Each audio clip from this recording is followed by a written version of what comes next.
Okay, I was just kidding. My sound should be on now. All right, how does that sound now? We got some sound. We got sound. We got sound.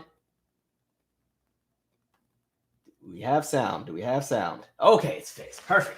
I'm on time today. Guess who's on time? Anyway, oh wait, where's my notes? Oh wait a minute, hold on. I gotta grab my notes. I put them somewhere. Oh, they're right here. Okay. About to say, yes. About to say that was gonna be something serious, huh? Okay. All right, folks. Anyway, happy Sunday. I figured I would squeeze in one more live before we got into, well, I guess technically Sunday is the beginning of the week, but for me, the week starts on Monday. I figured we'd squeeze in one last live before we start and jump into the work week. So let me get my shout outs in here. Let's see. What's up, Veronica? Official BNA Music 88. I'm still cracking up with what you sent me earlier. Thank you, Jaja. She was letting me know the sound was on. Glim Gal, Iron Will, what's up? Jalil, 1814, Cartoon Lover 447. What's up, folks? Hey. Alan Lewis, Dina Newton. Shout out to Alan and Dina Newton. When I say they hold it down, being mods, when I say they make it to every live and usually be here the whole time, like, I appreciate it. Same with SF as well. Kudos to y'all. I have to do something for y'all at some point. Matthew Harden, what up? What up? Bianca Bent.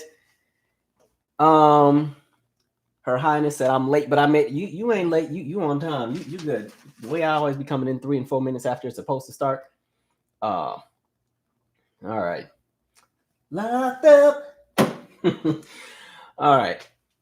Anyway, I'm gonna go ahead and jump. By the way, I'm so pissed. New Edition was here Thursday, and I didn't know, or I knew, but I forgot to get tickets. And I was planning to go, like I've said for a while.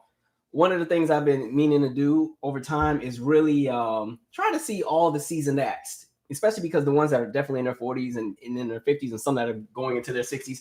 I'm trying to make sure I see all of them before they start retiring and everything. And so I had made a note to myself to say, hey, check out that New Edition show, because I only live a few blocks from the arena anyway. And man, I was in Walgreens getting something, and then I heard this lady asking the cashier, like, oh, what's going on tonight? And I'm thinking, oh, it just must be like, it's hockey, basketball season, one of those two. And the girl's like, oh, it's some kind of concert. I was like, oh, shoot. And then I realized it was a New Edition concert. I was like, freak. But it's okay. They do have another show in Baltimore I might just go to. That one's on April 22nd. But I was ready, right? I was sorry. Like, that might be the one group where I actually know the lyrics to stuff. Because y'all know I be messing up lyrics. I literally... This is such a stupid response to anything, but J-Lo and LL's the all I have, right? For the entire time, for like 20 years, I swore J-Lo was saying I'm bouncing and I'm ouncing, like more bounce to the ounce. I'm bouncing and I'm ouncing. That's what I thought she was saying this whole time.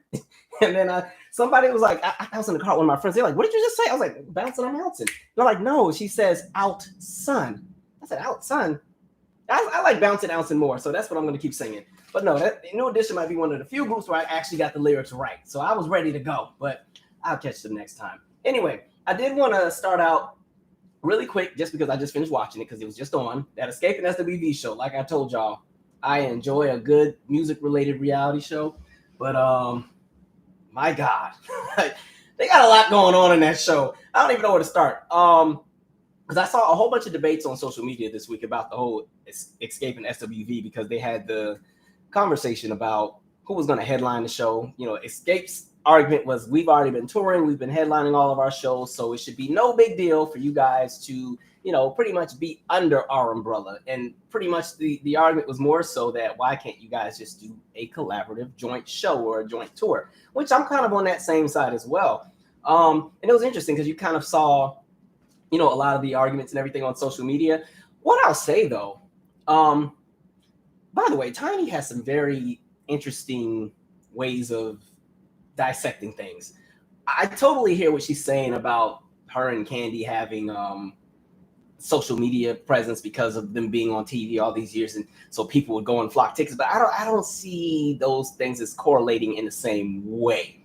And I say that because, to be fair, yes, Xscape has headline tours and sold out arenas. What the hell? Oh, sorry, something fell. But at the same time, on those arena tours, they always had 3 or 4 or 5 opening acts. I know when I saw them in 2017, it was Monica, who is a big act alone. I'm sure she sold at least 20% of them tickets. Tamar, it was June's Diary, and like somebody else on the ticket. And even I'm about to actually see them like in a week and a half. And even on that ticket, I don't think this is their specific tour. It's more of like a festival type tour. But this one that I'm about to see them on again, it's Xscape, it's Tamar again, Monica again, 112, either Silk or Blackstreet or one of them groups, and Tevin Campbell. So I'm like, all right, I get it. And then also, because Xscape just got back together, like what, 2017-ish, you know, there's still that wave of people that have interest. You got to think like SWV has been back together since about 06, 07-ish. And so I don't know. I thought they could, in that, just go ahead and share the show. Like, and then it's funny because people are shady. People start digging up numbers and album sales and everything, and it's like Xscape, no disrespect, but y'all not even on the list. But it is also a conversation of rebranding, and I do think Xscape has done a great job of rebranding themselves and getting back out there and finding ways to stay commercially relevant. But I think for this show, just go ahead and tour together. It shouldn't be this deep. Like TLC and En Vogue tour together all the time. They're on tour. They just announced a tour together. The TLC, En Vogue, Shaggy on tour together. They have no problems, right? So I don't know. Hopefully it can work out, but interesting. And then what else was going on? Oh, somebody was asking me. What was they asking? Oh, the situation with what's the girl's name? Tamika and her mama and Latasha.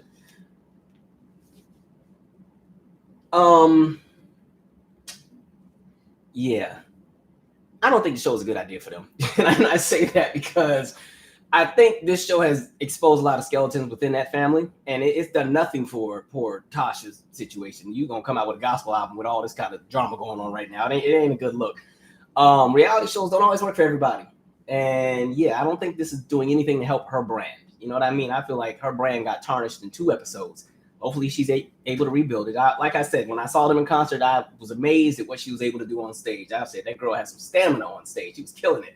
But you know, people's personal lives and the drama and stolen money that's alleged. And now more stuff is coming out, and people saying her husband pulled a gun out on somebody, and that's why they had to cancel the R&B Diva show from TV One, all this other crazy stuff. I was like, oh, y'all be doing some hard living. Y'all just supposed to sing and make some money and do the show and laugh. It wasn't supposed to turn into all this. So I don't know. Somebody was like, oh, have them go on to Iyanla, but I don't know, because Iyanla, in my opinion, I don't know if Iyanla be helping either, because Iyanla be having to do all kind of crazy stuff. You know, she'd be like, yeah, I want you to cut off all your fingers. Cut off each finger. The reason why you now have no fingers, those are the relationships that are missing from your life. Now what I want you to do is make a sandwich without those fingers.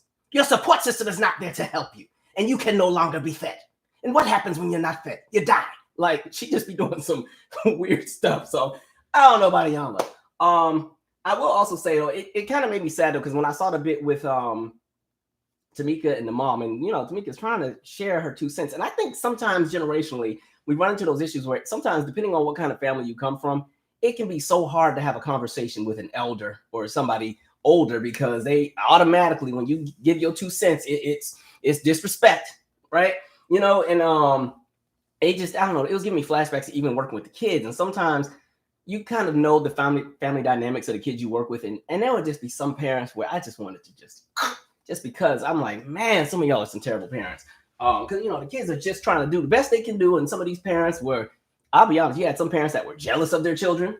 You had some parents that, you know, their idea of what their children were supposed to be was more so you manage and take care of the house and raise all your siblings, and I'll go and take all these trips to wherever, and you stay back and watch your 4 or 5 siblings. And it's different if that's a one-off, but when that's something that's happening every 3 or 4 months kind of thing, and you know, you can't go to your dances and your proms because you need to go cook, like stuff like that, be making me feel some kind of way. So some of them parents I used to have to light into with love, because I'm like, man, you know, you try not to overstep your boundaries. But that was kind of sad to watch. What else is going on in that? And then the Coco's son with college. I'll say this. What's interesting is that you know, if you see, she has a son that's, I think he's 19 or 20, but he just finished his first year in school, and he doesn't really want to do it anymore. He was going to be a dentist. Now he wants to be a singer. And, you know, he's kind of just talking about how, you know, when you're doing something you really don't want to do. And I totally understand that. But I think if I were him, or if I were giving him advice, I would honestly say, like, the thing about college is great for networking. College is a great place to kick off a music career. Like if I would have known what I know now, I wouldn't have done music while I was in college, but I would have started this YouTube channel while I was in college. I would have definitely started back then. But yeah, I just that can be tough. And it gave me a flashback. I told this story before on one of the podcasts, but me and my cousin Brandon have this inside joke where we always talk about getting by. And it came from this one time where it was my senior year of college. I only had one semester left. And we were on Christmas break. It was in Savannah, whole family's there, great time. My mom was starting to nag about, what are you going to do with your life? Because I didn't really know. Like at that point, I was already, I had been doing music and stuff, like production for like other people type stuff. And, I had all these different ambitions and I wanted to go to New York and do A&R and all this other stuff. And, I just had one semester left. And so I didn't want to go to grad school because I was like, at the time I was a communications major. I was like, I don't want to go and study communication studies or something like that. Because I had been offered an opportunity to go to a larger institution and possibly qualify for this doctoral program, but I was not interested at the time. And I'm still not interested. I'm glad I didn't do it, but it would have been crazy. If I would have did it, I would have been like Dr. Michaels by now, but that's fine. But anyway, my mom was ranting this one time. And so she went on like USA jobs with them government sites. You need to just get you a government job then. And so she was like looking at all these government positions. And was like, you can do this and you can do, and I didn't want to do none of that. And so not planning, I just wanted to like take a little bit of time to figure out my life and then go. And I just remember being like, Mom, like, I'm not even trying to do, like right now, I'm just trying to just graduate. I'm gonna just do a little something to get by. And like that get by triggered her so quick. She get by. And mind you, it's in front of the whole family. Like Brandon's on the couch, his mama's on the couch, my grandma's in the other room, Aunt Gloria's there, Michaela's there, Marcus is there. The whole family's there. Mama, get by. No, son of mine, you done went to that stupid school and took all my money. You think you just gonna get by? Like just went in, fried me up. And I was like, man, so I didn't want to argue with her because I was trying to be respectful. Because again, I come out of that household, you say something, you automatically disrespectful. It's kind of like, okay, for those of us who got spanked as children, it's kind of like if you ever got spanked or something, you put that hand up, to kind of protect or whatever. And to that parent, it automatically translated into you took a chair and busted them over the head with it and kicked out a window and started selling drugs and pulled out a machete and cut the dog up. You just out of control child. You need to go on Mari and go to boot camp. Like, so that's kind of what I grew up around. So it was like, I don't want to argue with this lady. I know I'm like 20 at this point, but let me be respectful. So I remember I just quietly was like, okay, Mom, all right, we'll talk about it later. And I just went, and I remember I went and I sat on the porch. Sat on the porch, had my iPod, one of the big old iPod classics, put my little headphones on, just play my little music. I don't know what I was playing. It was something calming, probably. It was probably like Lori Perry, Up Against the Wind, that song he played when Cleo died and set it off. I was playing something real collective. And you know how you can sense when somebody's nearby or somebody's standing around you? And so I happened to just crack an eye open. And guess who's standing over me? My mom. So you just gonna walk out while I'm talking to you?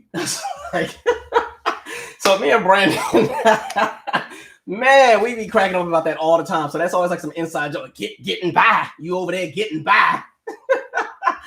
But man, okay. But yeah, so that was interesting. I hopefully he can figure out what he wants to do. If I were him, I would maybe he can change his major to something that's more related to what he wants to do.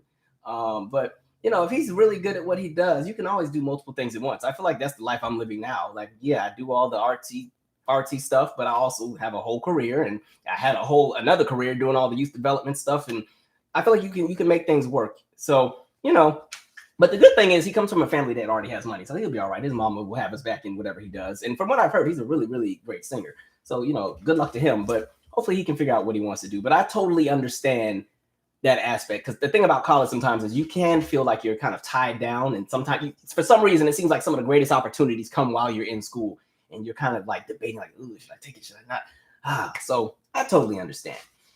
Anyway, and the other thing too is college is also not for everyone. What I always told my kids was just have a plan. If it's not college, then you just have something that is going to lead to something, if that makes any sense. And, like if it's a trade, if you need to go to culinary school, if you just want to, get some certification, something. Because again, college is not for everybody, especially as expensive as it is now. And so I think the biggest thing is you just want to make sure you have something aligned and you have some kind of purpose that you're working towards. I think the scariest thing is not knowing what's next. If you really haven't figured out what you're doing in your life and you're not really working towards anything and you're kind of just living day to day, that can become a scary thing because it can also become routine. And I think some people sometimes find themselves locked into situations for years because they just never really had an idea of what they wanted to do, or maybe they didn't have the right kind of support system, or they didn't have, enough encouragement or motivation, and they spend years just kind of going with the motions, and then finally they get a wake-up call or they snap out of whatever they're in, and then things align and come together. But so hopefully things work out for him. Anyway, let's get to actually, before I switch Trump, since that's going to be a totally different energy, let me read some comments and then we're going to keep it moving. I can't wait to get to Orange Man. All right.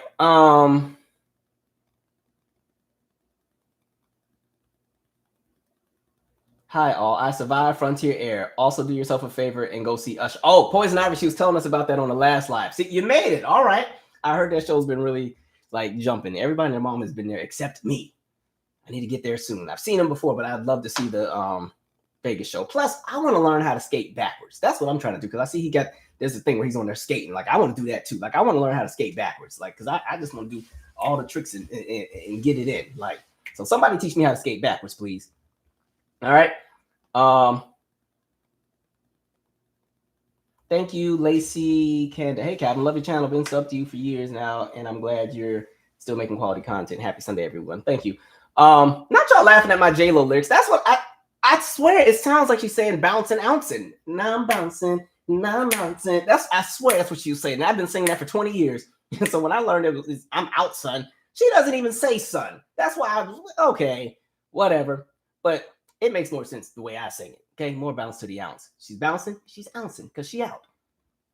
All right. Anyway, The Order of the Bees. I couldn't watch your other live. So sad about the young man in Mississippi. Yeah, that was a really rough one. I almost didn't do the video because I've tried to cut back on how much, I don't want to call it trauma content because I don't see it that way. I think it's something that we need to kind of be aware of what's happening, but it's tough information to dissect and receive sometimes.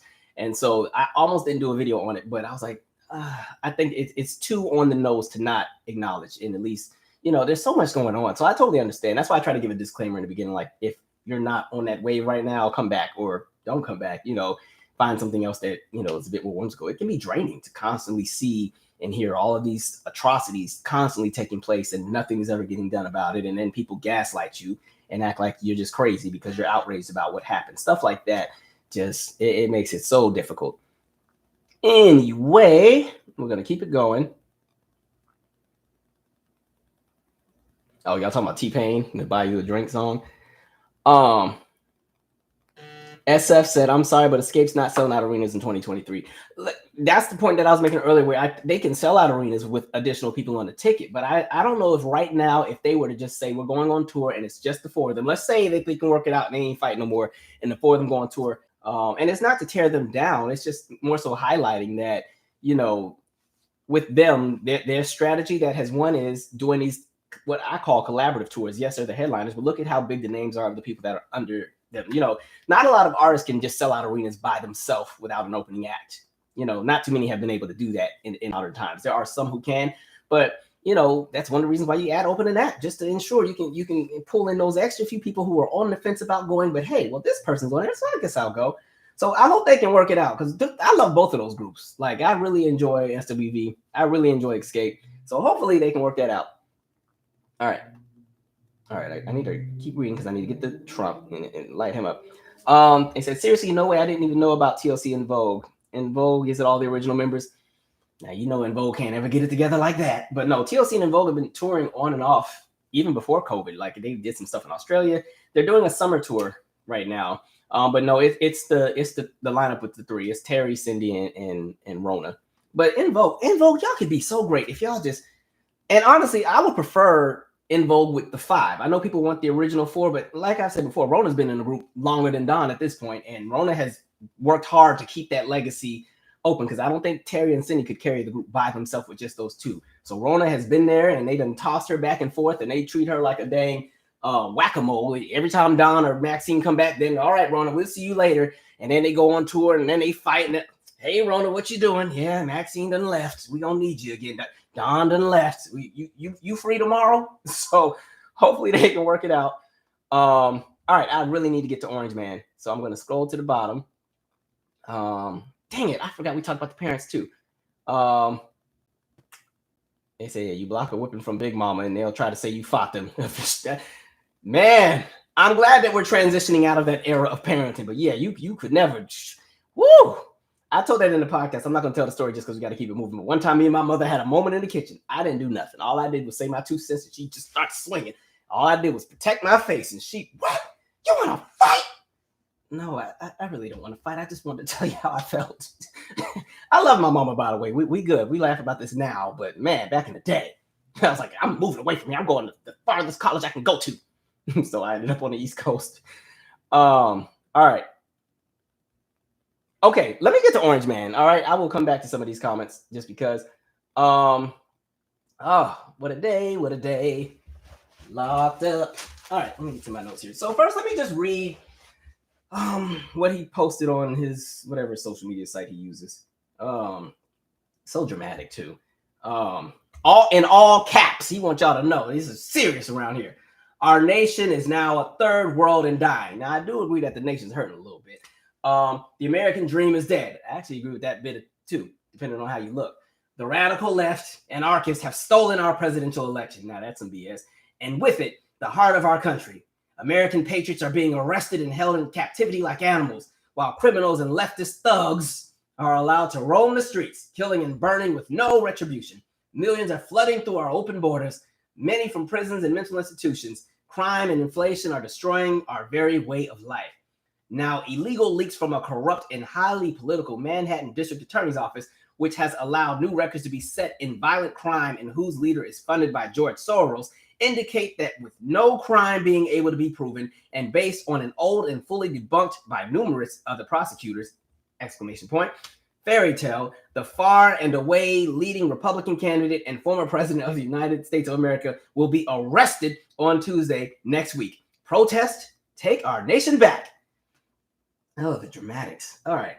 All right. You know, well, first of all,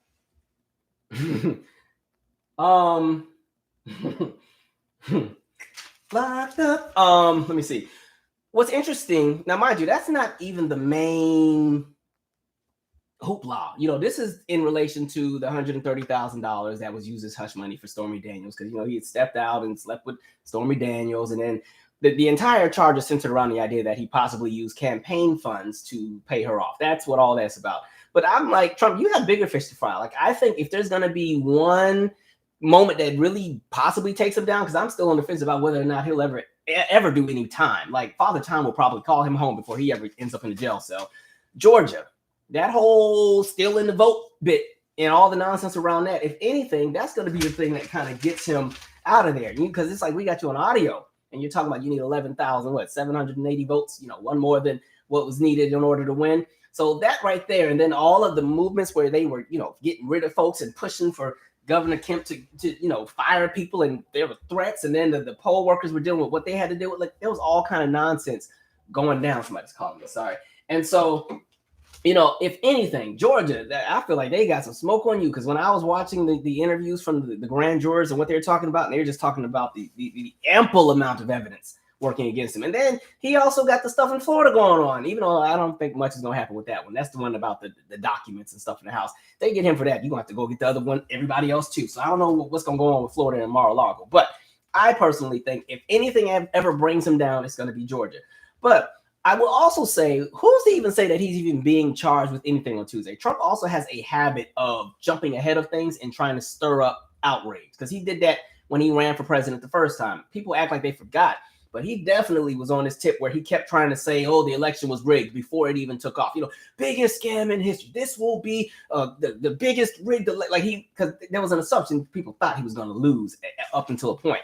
And so all 2015, 2016, he kept making all these tweets about how the Democrats, and there were all these different evil people behind the scenes doing everything they could to make sure that he didn't win, and be ready to be disappointed because there's all kind of games that the people are playing. And so he did that and did that and did that. And even with 2020, he was already inciting and pushing out that the election was going to be rigged before they made the accusation. He's always done that, stir up his base. And so, I do think something is coming, but I feel like, who's to say he was even given any kind of intel about being possibly locked up? Because he do a lot of lying. He be saying all kind of stuff. So I don't know, but we shall see. But it's interesting because then you notice that he also starts doing what you call the smoke signals, telling the people protest, take our country back. And then he painted who I guess the bad guys are, these radical left-wing thugs, anarchists, all these phrases. They can call people every kind of name in the book, right? And so, he's pretty much trying to stir up that violence. I guess he thinks this is going to be like Lean On Me when the students started protesting and they wanted Mr. Clark to be freed and he could hear them chanting his name from the jail cell. I don't know if that's what he thinks is about to happen. But to be honest, there's going to be one or two loony people, maybe a few thousand people that are fool enough to go and still possibly commit some kind of terrible act, all in the name of protecting Trump. And I think that more so is the thing to worry about because people are crazy. And I was seeing this post. Let me see what it says. I just want to read it real quick because this is the problem I have, especially with like a lot of like white liberals when they start talking politics and stuff, because they love to leave certain elements out of a conversation. And so, all right, whoever this person is, Ed Krasenstein, I don't know. Apparently, he must have been a Republican and switched over. I don't know, but he had this thing. He's talking about the whole case. He says, it, Trump knows it, we all know it. Michael Cohen could have turned over photos of Trump shooting someone on Fifth Ave, and the Manhattan DA could have found the murder weapon in Trump's office at Trump Tower, and MAGA Republicans would still claim it's political persecution. Trump can do no wrong in the eyes of his base. He could tell them to drink the Kool-Aid laced with bleach, and they do it. Actually, that sort of happened, and this is the part I'm looking at sideways. It's not their fault. They are just more scam victims of the Trump mafia. The piece he left out of that is Trump, to me, represents the face of whiteness, right? That's really what that's all about. That's why he's able to hold down what he holds down. Whiteness is missing from that conversation. To me, Trump has always boldly represented the upholding of the status quo. And that's kind of like why he's become almost a deity to his following. It's not even about them loving the man that much, but what he was able to do. Like, understand racism has never gone anywhere. Racism did not start with Trump. But for some reason, with the emergence of Trump over the last decade in regards to his actions, it elevated a space where white people felt that it was okay to finally say how they really feel about everybody else, right? And he was bold with it. Like, I think of when he was running the first time, and I don't remember what he said. Something about the wall in Mexico is going to pay for it. And, I think Vicente Fox, who wasn't even president of Mexico at the point anymore, said something to Trump, and he was at either it was a debate or a rally. They said, well, Trump, how do you feel about so-and-so saying he's not paying for that effing wall? And what was Trump's response? Just got 10 feet taller. It's just like, we're about to be the mess, right? And so he has elevated that energy where people feel confident, right? And so, and with him being able to do what he's been able to do, now you get the wave of everybody else who comes and follows suit. So DeSantis and Marjorie Taylor Greene and Lauren Boebert and, Lindsey Graham now has all this extra confidence. Jim Jordan can be even more terrible than he wanted to be. Governor Abbott in Texas can be even worse. I think I said DeSantis and his nonsense. And so we're now in that space. And what I mean with all of this is that, for the longest, you go back 20, 30 years ago, people are still the same element of racist that they were then. And I just said this on the last video, but we were in a space where when people were bold about their nonsense in regards to how much they hate everybody that's not white, they lost everything. They lose endorsements, they lose jobs, they get shut down. Now, because there are enough people who share these thoughts and viewpoints, and a lot of them are in positions of power, people are more bold to say and do whatever they want because the retribution is not the same. A lot of people are being able to skate and people are celebrated. We're now in a space where, and we've always seen the undertones. Think about every single time, George Zimmerman, for example. Think of all the hundreds and thousands of people who donated to his defense fund for killing Trayvon Martin. Think of Kyle Rittenhouse and how, $2 million was raised quickly for, not even for his defense, but just for him. Even the affluenza kid, remember that kid in Texas that drove, I think, killed 4 people driving, and the defense was, he grew up rich and he can't relate to the average person. They even gave folks was donating to him, right? So those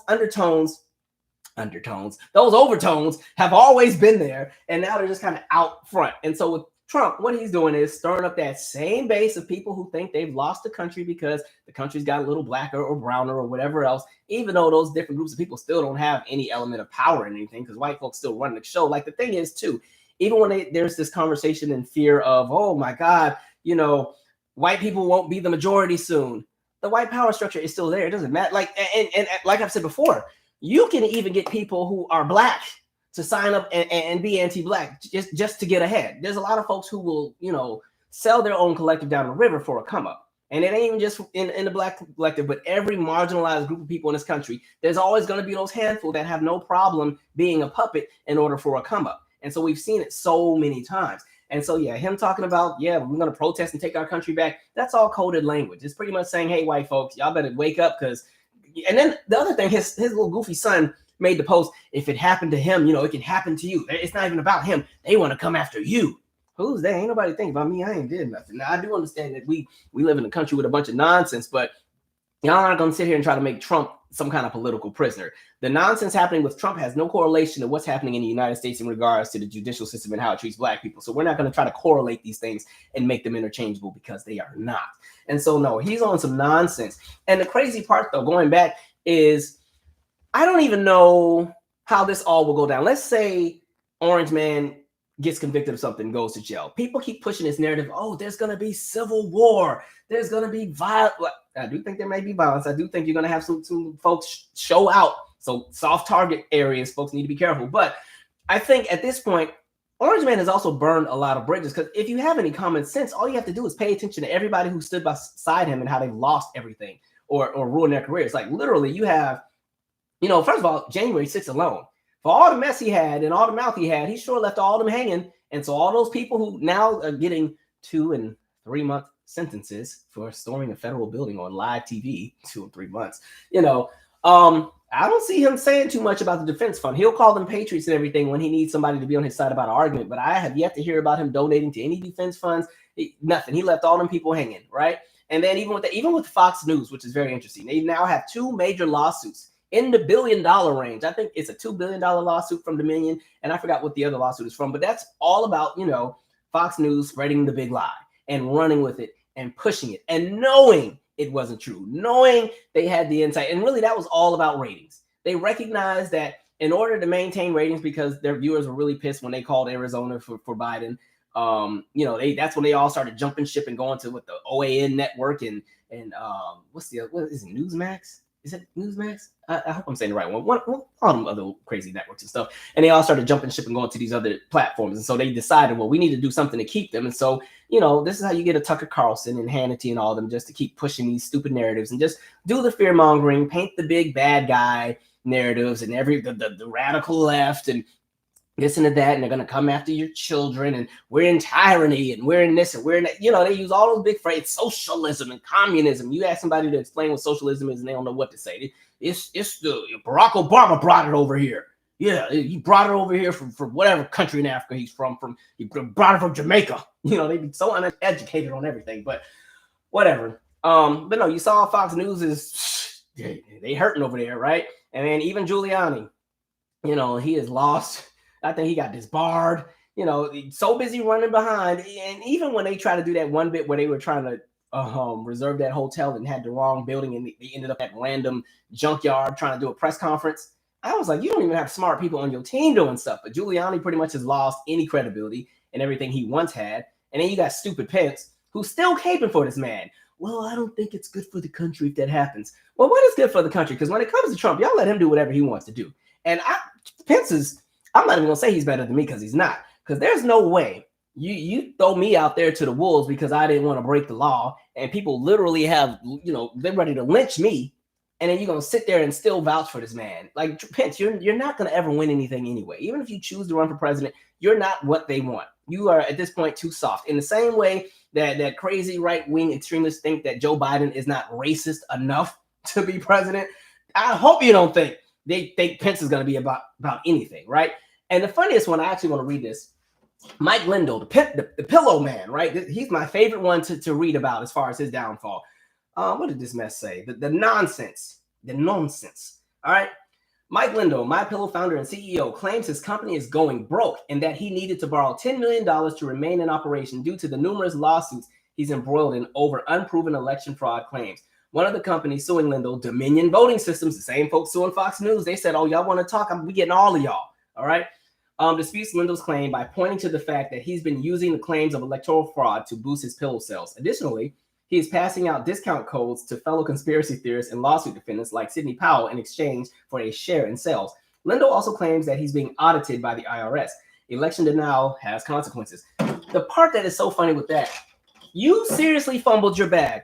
All you had to do was sell pillows. Everybody needs a pillow. Everybody. So how did you mess that up? Because you wanted to run behind some foolishness, all in the name of maintaining the status quo and protecting whiteness. And he was on some weird stuff because he was into some real conspiracy. I have news for you guys. I'm going to reveal it at 2 a.m. on Thursday. Like, he just had all these things that he was going to be dropping. And I mean, when you hear what's coming out of their mouth in regards to all the dirt that they had, it was stuff where folks from other countries had their own quiet secret societies, and they had did this, and they were going to come and kill all the white folks in middle America, all kind of random stuff they were saying. And I'm like, are y'all this loyal to this man and the nonsense? I understand a lot of people got rich while he was in office, but dang, is it really this deep to lose everything all in the name of trying to protect this man? And so it's interesting. And now in media, especially for those who really push behind Orange Man, they're saying, oh, well, this is going to be great for his 2024, campaign. This will make him a superhero and so on and so forth. And I'm just like, man, if Trump gets back in office, just know his second term it's going to be the vengeful tour. All right. That's just going to be vengeance tour. He's going to go after everybody who's ever come after him. I don't know what 2024 looks like, but I'm just going to say, yeah, it's some nonsense. And if people are foolish enough to go and commit crime all in the name of a politician that honestly does not care about them, y'all on your own. And like I've said before, I think it's stupid when people become fans of politicians. That's where you mess up politically in this country. That's when people, I think they lose the purpose of what it is. There is no politician that I am a fan of. There are politicians that I support or that I vote for, but the minute that they get into office, okay, it's on and popping now. Now, you said you're going to do this, so you better either have it done or we're going to move on to the next one. Now it's like, what is it that you're going to do? I'm not going to ever be somebody that is loyal to a politician just because of who they are. You know what I mean? And I think I've said that before. People have let their politics become their identity, where it doesn't matter what's logical, what's irrational, as long as if it's tied to their favorite politician, they're behind it. If it's not their favorite politician, it's the end of the world, it's tyranny, it's communism, it's socialism, it's whatever else it's going to be, right? And so we're in a space where you have this entire demographic of America who could care or couldn't care less about anything. Doesn't matter what's happening, even if it's detrimental to their own collective. They will still stand behind the nonsense because, again, it goes back to that conversation of upholding and maintaining a status quo. The status quo in this country is whiteness and maintaining that white power structure by any means necessary. And now we're transitioning into this era of any means necessary in regards to maintaining a power structure of whiteness. And that's why you're seeing such extremes or such extremities in regards to our politics, the kind of people who are being elected, the kind of laws that they're starting to put out, the different groups of people that they're targeting. That's the nonsense that we're in. And I just find it so interesting because the other piece I want to look at is I feel like they have moved so slowly when it comes to Trump. I mean, there's a million things you can probably get him for, but when I say they have taken their sweet time, like, man, but let it be some black folks with something. The way they be quick to trump up charges and RICO charges, it's almost like a game of Uno. It's like they suspect you did something. They be draw two, draw four, skip, reverse, back to me, back to me, back to me, draw two, boom, out. And like, that's how they do us, right? They be quick to rack up charges. When you look at some of the charges that were thrown at people, especially in like the Black Liberation movement, or even if you've ever read, let me go grab the book. Hold on. Let me see. Where's it at? It's two of them. Okay, right here. And damn, what's the other one? I'm coming, y'all. I'm coming. Oh, here we go. Boom. George Jackson, right?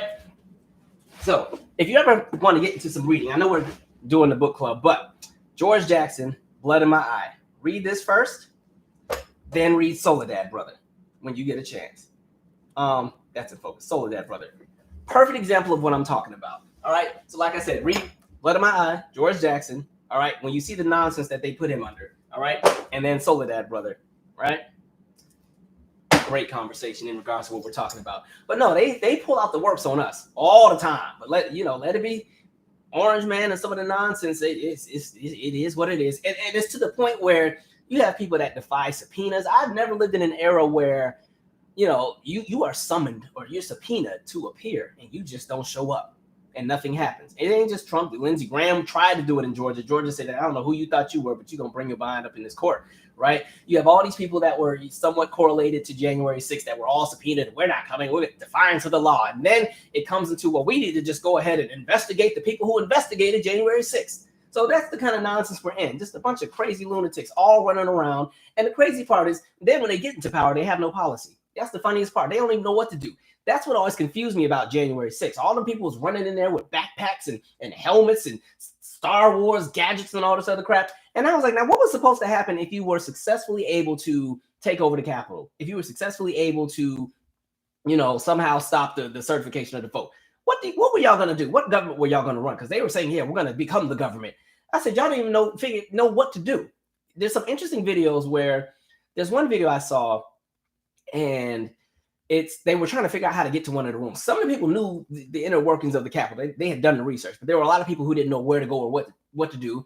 And there's this video where there's this woman who's yelling through a broken window, telling them how to get to where and how to get to wherever. But at the same time, they're getting the intel that, hey, the police are moving in on us. And they didn't know what to do. Some wanted to surrender, some wanted to go here, someone like, we just fight to the death. They didn't even know what they wanted to do. And apparently these are going to be the people that will run the country. I said, okay, America, make it make sense. This is one ratchet place. I tell you that. Like, ugh, jeez. All right. I'm going to read a few comments, and we're going to keep going because there's so much more nonsense to get into. I'm about to light up. I'm about sick of DeSantis. I can't say what should happen to him for reasons of being monetized, but dang it. Florida, really? All right. Okay. Let's see. Oh, y'all are going in. I don't know if I'm gonna get through all these. All right. Yes, Harold, exactly. All of the MAGA buzzwords, and we're gonna get to that too. Buzzwords, because they got all kind of terms. Everybody, it's so interesting. We shall see.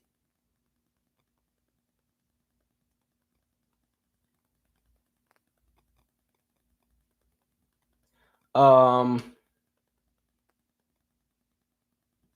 love that comment, Belize Gal 80. Tell a lie long enough, you'll start to believe your own lies. And I don't know if he really believes his own lies, but I know people who do operate that way, where they lie so much they start to believe everything that they start saying. Then they get mad when you call them out on it, or they can't, or the story keeps changing. Then they get pissed off and y'all are just against me. All right, but I will say with that though, deep down inside, I am convinced that a lot of these people who are pushing the idea of the big lie and the ones who really got behind and thought the election was stolen, I deep down truly believe a lot of them recognize and know that it was not stolen. There's a lot of people who know that, but because there's enough momentum around it and they figured it's a power grab. If you can get enough people behind you, they ran with it. And I was seeing another survey where they're even talking about like with Fox News viewers and how a lot of them know what's being presented is some BS, but it's what people want to hear. And so if you can get enough of what you want to hear and there's a large enough following behind it, and that following can lead to specific action, people will bypass and let things slide, all in the name of just being told what they want to hear. And so that's why I'm not a fan of US media, because it's all bought out. It's very hard to get the truth on a lot of things because, again, everything is owned by a handful of corporations and they all got the same advertisers and so on and so forth. And so I just, for the life of me, don't understand how you can be a news agency, and it ain't even just Fox News, CNN, I'd be looking at real sideways too. MSNBC has their moments as well where I look at them, but how you can just go on a major network and lie night after night and just say anything, and there's no retribution, there's no anything. Advertisers don't pull out. You just keep going because, again, ratings are everything. The craziest thing about the U.S. media since 2015, 2016 is as crazy and as much of a lunatic as Trump was. Trump brought ratings. All of the nonsense that he was running around behind was gold to all of the major news networks because now they have something to talk about. Think about how different the news is presented. Before 2016, 2015, the news still talked about a little bit of everything, right?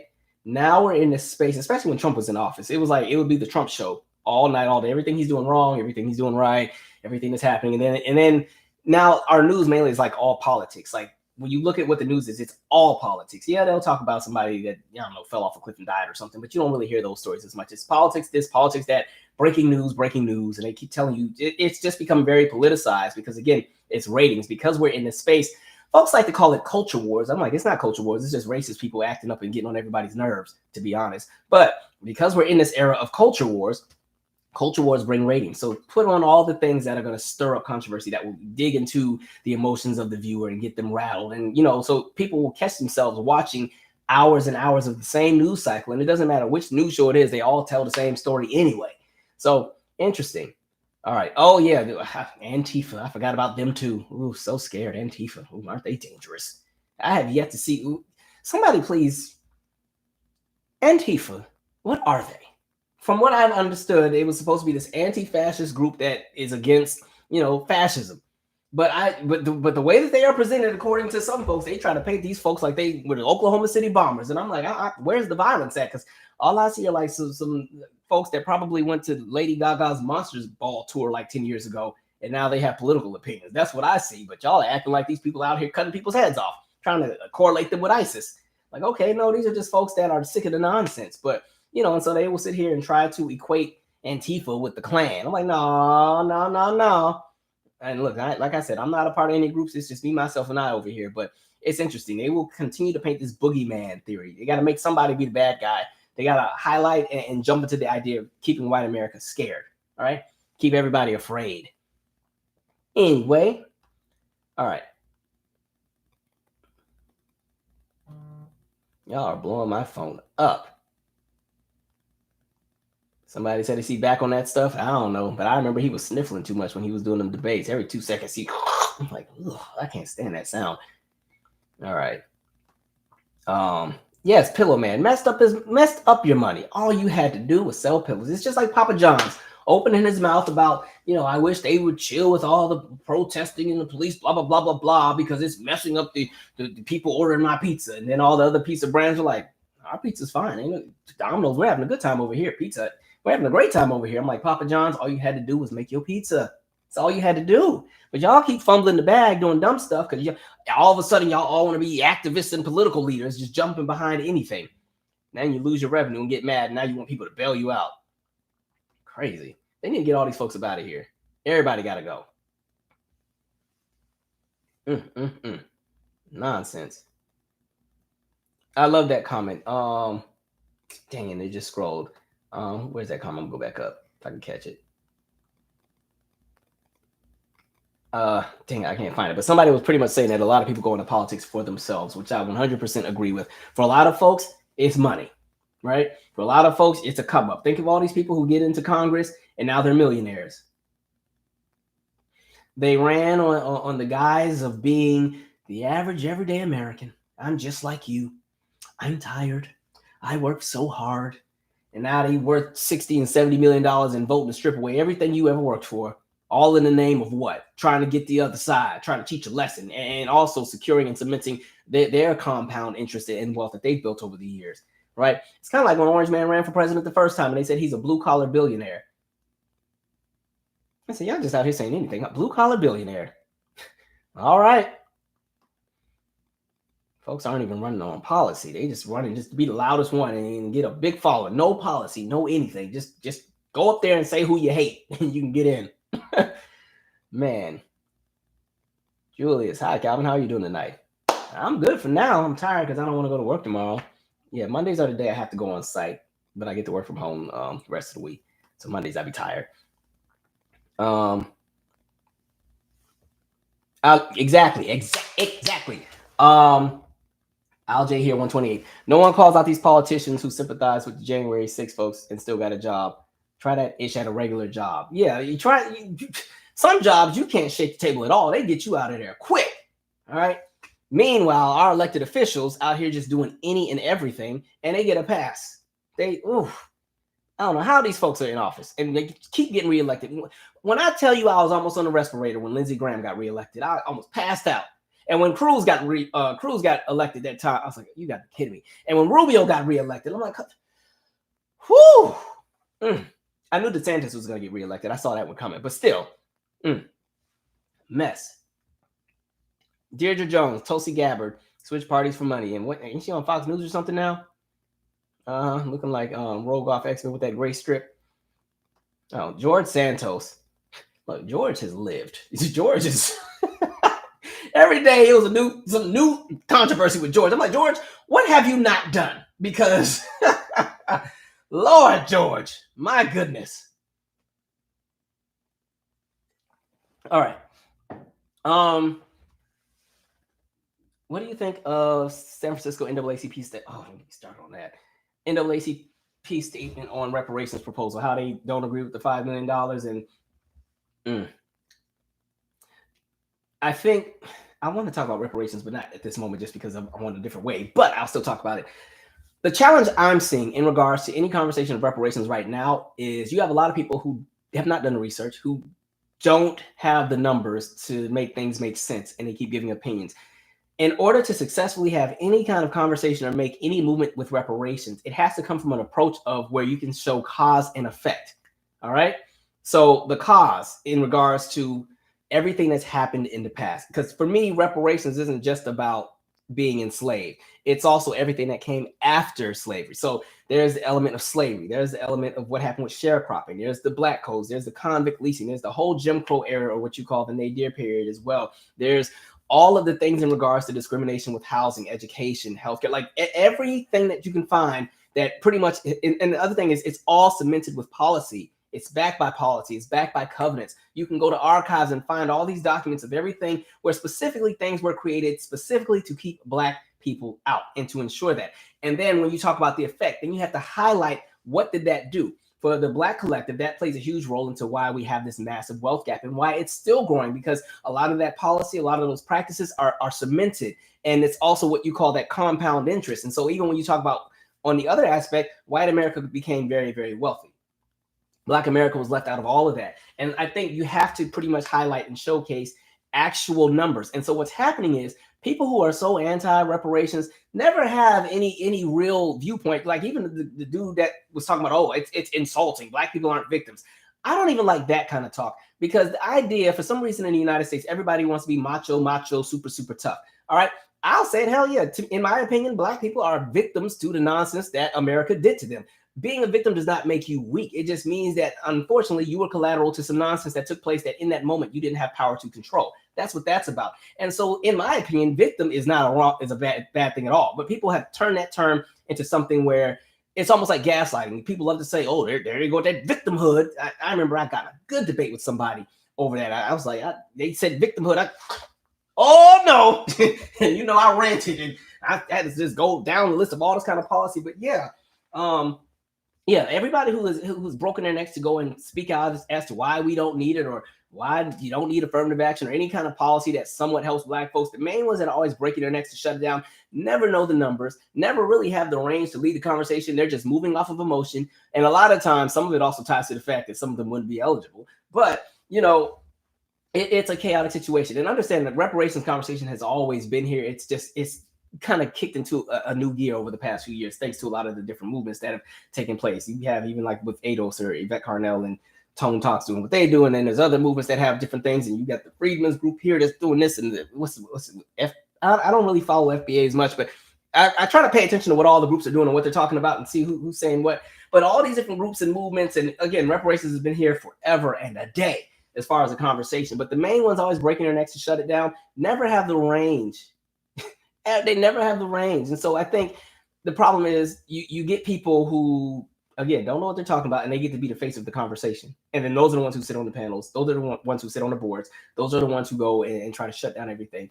And for me, it's not about just writing a check. It's about a check and restructuring the policy so that we don't have to get into a position where something like this can ever happen again. You have to also correct it. That's why even with shifting gears here, even when you talk about the student loan forgiveness and all of that, even though I do have opinions on that, because to me, I ain't trying to sound terrible, but I feel like the only people whose student loans should be forgiven, no disrespect to everybody else, but I'm just saying a lot of white folks are going to get even wealthier when they get their stuff forgiven. But whatever, I still think college is too expensive for everybody. But I think what they need to do, if you're going to go ahead and also forgive student loan debt, what you would also need to do is set up the system where nobody else coming in afterwards will have to deal with the same nonsense. You do what you would call a correction with the cost of college. You do a correction with how the loans and stuff work out, like all of that. You just can't forgive student loan debt to everybody from 2022 and back, and then 2023 and onwards, they're on their own, because college is only going to get more expensive. I am terrified for people who have newborns right now and what college is going to cost in 18 years. You know what I mean? I think that freaking sucks. So you'd have to restructure and fix that system. So for me, with reparations, it's the check, but it's also restorative policy and making right the wrongs. I don't think people understand exactly just how wealthy America got off the backs of Black oppression. And slavery is one piece of it. Thank you, Lil I3D. Saw you live and want to show much love, my friend. Thank you. But slavery is one major piece of it. Slavery is the foundation to this country's economy. That's what made the U.S. what it was as far as the wealth. But then the continuation of the policy and all of the things that were created that were working against us. And then in addition to that, especially when people always talk about handouts, I'm like, you realize white America got every handout known to man. That's why there's all that wealth and the compound wealth that has built over the years. Because again, if you leave black people out of the FHA program and they are not eligible to have mortgages, and not only that, then it's redlined in different areas and they're not even allowed to live in certain areas. What does that do for white Americans? That means white Americans have free reign to get whatever they want, move where they want, create whatever it is that they want, and then you watch everything appreciate. What is so funny is before we got into the era of the FHA program, houses depreciated. They didn't appreciate over time. They depreciated because, again, our houses are wooden. And I've said this before, there's some great research on it, but, you know, homes in the United States are not built very well, right? And for most people, even if they get a home constructed, you know, from day one, within 20, 30 years, there's so many things that they're going to have to fix within the foundation, with the roof, so on and so forth, in comparison to maybe a place like Europe where you have homes that are made out of stone. And that's why, you know, even when I lived in Italy, you had houses that were 800-900 years old that people lived in and they were still standing. Now, it sucks when there's an earthquake and them houses crumble. But again, you know, houses depreciated up until that era where we started coming out with what you would call redlining and all of the different covenants and everything, and leaving black people out of what you call the housing programs as far as the FHA process. Then that's when all of a sudden houses started to appreciate and everything like that. And so, you know, by leaving black people out of that, and again, when we talk redlining, and it even goes into zoning laws and what businesses were allowed and so on and so forth. That's the other thing, even with the discrimination in banking, because black people were left out of so much. On the other end, while we go through the 1600s, 1700s, 1800s, early 1900s, so many white mom and pop shops were able to transition from mom and pop to industry, right? Where they're no longer, you know, and when I say industry, I mean like they turn into corporations. Now they have factories. They have 300-400 employees. Now they're doing international business, and they're getting bigger and bigger and bigger. And so by the time they go from industry, now they go to corporate by the time we get into the 1900s. And now these are multi-billion-dollar companies and everything else like that.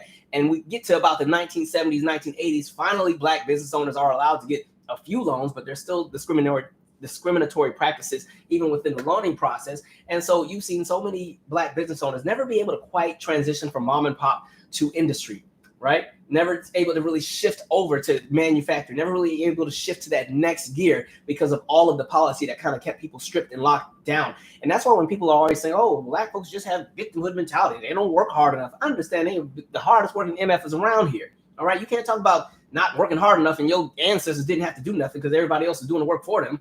And then all you got to do is take the credit. Even with the patent office, there are a lot of patents floating around that were created by black folks that white people have credit for, where stuff got stolen. So think of all the people who got wealthy, who got rich, you know, even in healthcare. All right. Look at the fact that a lot of our vaccinations and some of our medicines, Henrietta Lacks, right? They went and used the woman's cells, didn't tell the family nothing. Does her family have any money from all the billions that have been made from Henrietta Lacks and the cells that she has? No, got nothing. Right. And so there's so many things that black people are owed. So when people break their necks and, oh, they don't need that. Mind your business. Stay out of our business, please. All right. And even with the black folks that are so anti-reparations, what's so funny is if they were to ever give us reparations, y'all would be the first in line for the check. Right. And what it'd be even funnier, I would predict the same thing that a lot of people in white America did in regards to all of a sudden becoming Native Americans by purchasing their Native American lineage. You know, when we talk about the blood quantum laws, folks would all of a sudden be all, yeah, well, it'd be some random person that has no element of black in them anywhere. Well, my great grandma, she was a slave in South Carolina over. Yeah, she was in rice country. Yeah, that she and it ain't got no family pictures, nothing. Yeah, we ain't got no pictures because they never kept records. But yeah, we in there too. Everybody gonna be getting a check. I see it already. Y'all made me go so far off gear with what I want to talk about, but that's okay. Let me pause and read these comments. All right. Yeah, anybody who got a problem with reparations, kick rocks. Shut up. And my thing is, well, what's the solution?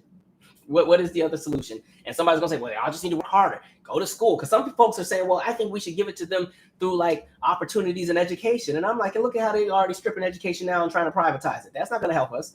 Absolutely not. People need stuff now. And again, all these other groups have been given and checks have been written. They got money for everything else. Just even the idea that a conversation gets people so riled up. I was like, man, okay. So yeah, whatever.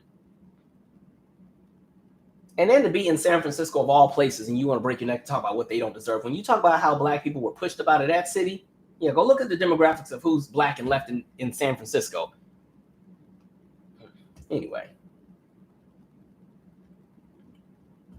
Somebody said Ms. Dolezal's working on that perm, Rachel. All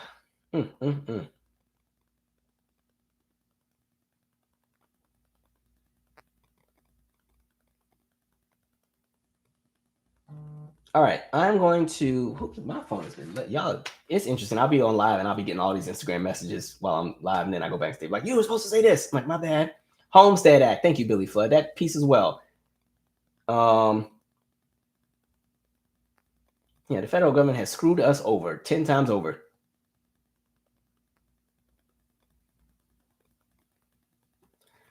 Why the heck doesn't America build homes with bricks and stone? It depends on where you live regionally, too. Like, if you're on the West Coast, you really don't want to be in a brick home because if there's an earthquake that hits, then the house is going to crack up. Wood tends to bend a bit better. So wood is better for seismic activity.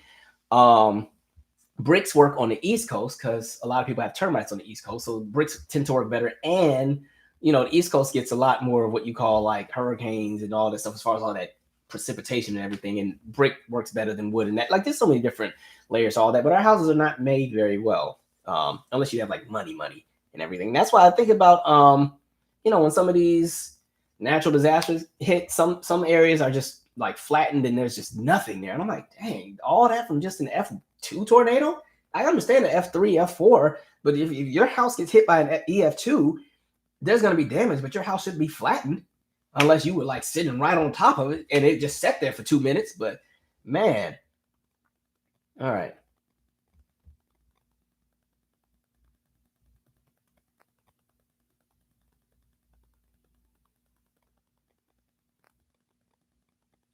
Also with reparations, I think you'd have to approach it from a federal standpoint. The idea of individual cities and states and provinces doing, I don't know how that's going to work. I think there has to just be a centralized approach and it goes from there. That's the best way, in my opinion. I could be wrong, but I think with every city doing their own thing, some folks will get screwed over. Because again, we still live in the same country where you had somebody like Mitch McConnell who was like, black people got their reparations when Obama got elected. So I can imagine seeing some town that's, all right, we're going to give y'all reparations and you get a check for $600. All right, there you go. Now make it work.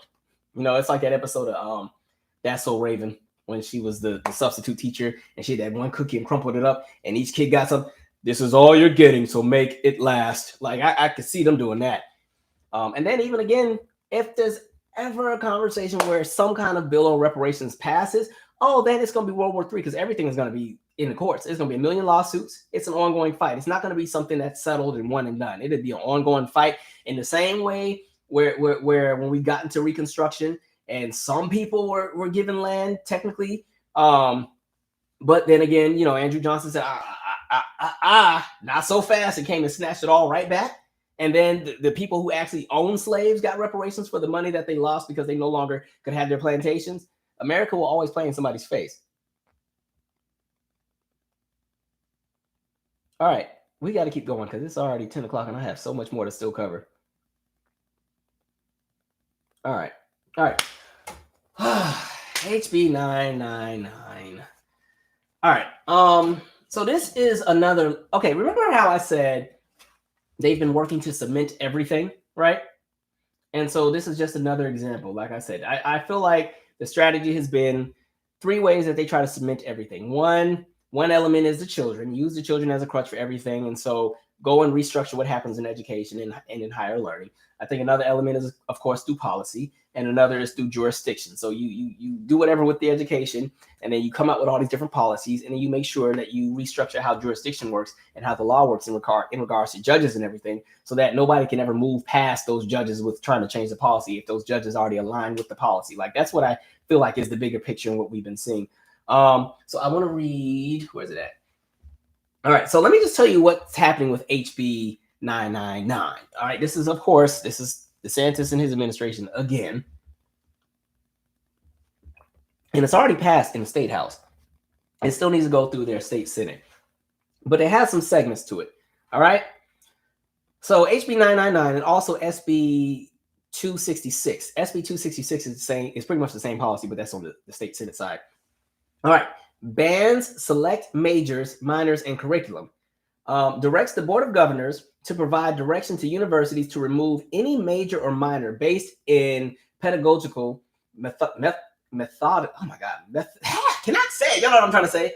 Methodology associated with critical race theory, including critical race theory, critical race studies, critical ethnic studies, radical feminist theory, racial gender theory, queer theory, critical social justice, or intersectionality as defined by the Board of Governors. This includes curriculum that promotes the concepts from 2022's HB 7, adds to the Board of Governors strategic plan, university metrics, and standards on curriculum that promotes citizenship in a constitutional republic. That's just part one. Restricts general education core courses. Provides that general education core courses may not distort significant historical events with misleading or incorrect presentation of fact, and prohibits curriculum based on or that otherwise uses pedagogical I cannot say this word to save my life. Methodology associated with critical race theory, including, here we go again, critical race theory, critical race studies, critical ethnic studies, radical feminist theory, radical gender theory, queer theory, critical social justice or intersectionality as defined by SBE and BOG. The bill also outlines specific standards for general education courses in communications, humanities, social science, natural science, and mathematics. Provides that an institution not in compliance with this section will not be eligible for performance-based funding. This is the most interesting one. Bans all diversity, equity, and inclusion programs. Prohibits state colleges and universities and their direct support organizations from expending state or federal funds to promote, support, or maintain any programs or activities that promote the concepts from 2022's HB 7. Advocate for DEI, that's diversity, equity, inclusion. Promote or engage in political or social activism or include, expose as government speech or expressive activity of the state college, state university, or their direct support organizations speaking or acting on the state college or state university's behalf. Preferential treatment of special benefits to individuals based on race, color, national origin, sex, disability, or religion. New version of the bill attempts to carve out student-led organizations and provides that student fees to support student-led organizations are permitted, notwithstanding any speech or expressive activity that would otherwise violate the subsection, so long as public funds be allocated to the student-led organizations pursuant to written policies or regulation of each state institution. Authorizes the State Board of Education and the Board of Governors to adopt rules and regulations for implementation. That's also about the Greek organizations, all right? The Black Greek organizations, that's definitely what that's about. Creates a post-tenure review process at any time. Authorizes the Board of Governors to adopt a regulation to initiate a post-tenure review at any time. Provides that conditions constituting cause include, but are not limited to, poor performance, negligence, inefficiency, or inability to perform assigned duties and subordinations, violation of any applicable rule or law, conduct unbecoming a public employee, misconduct, drug use, or conviction of any crime. Allows the Board of Trustees, at the request of its chair, to renew any faculty member's tenure status based on these considerations. This essentially guts the entire point of tenure. That's going to definitely be a shift in how college education is operated in regards to those who teach in higher ed. Understand, like, tenure for a lot of college professors, when professors get into a space where they reach tenure, that's when a lot of them also transition into what you would call like research professors, where now they're also doing research and releasing their findings, and they'll have, different students under them. And sometimes they're doing 5 and 6 and 7 year projects and things where, they're really diving into different elements of cause and effect all over again. And they're releasing their findings. And those are usually found in different journals and everything like that. And some of that research is used to pretty much better society. And so understand that's going to be a shit show.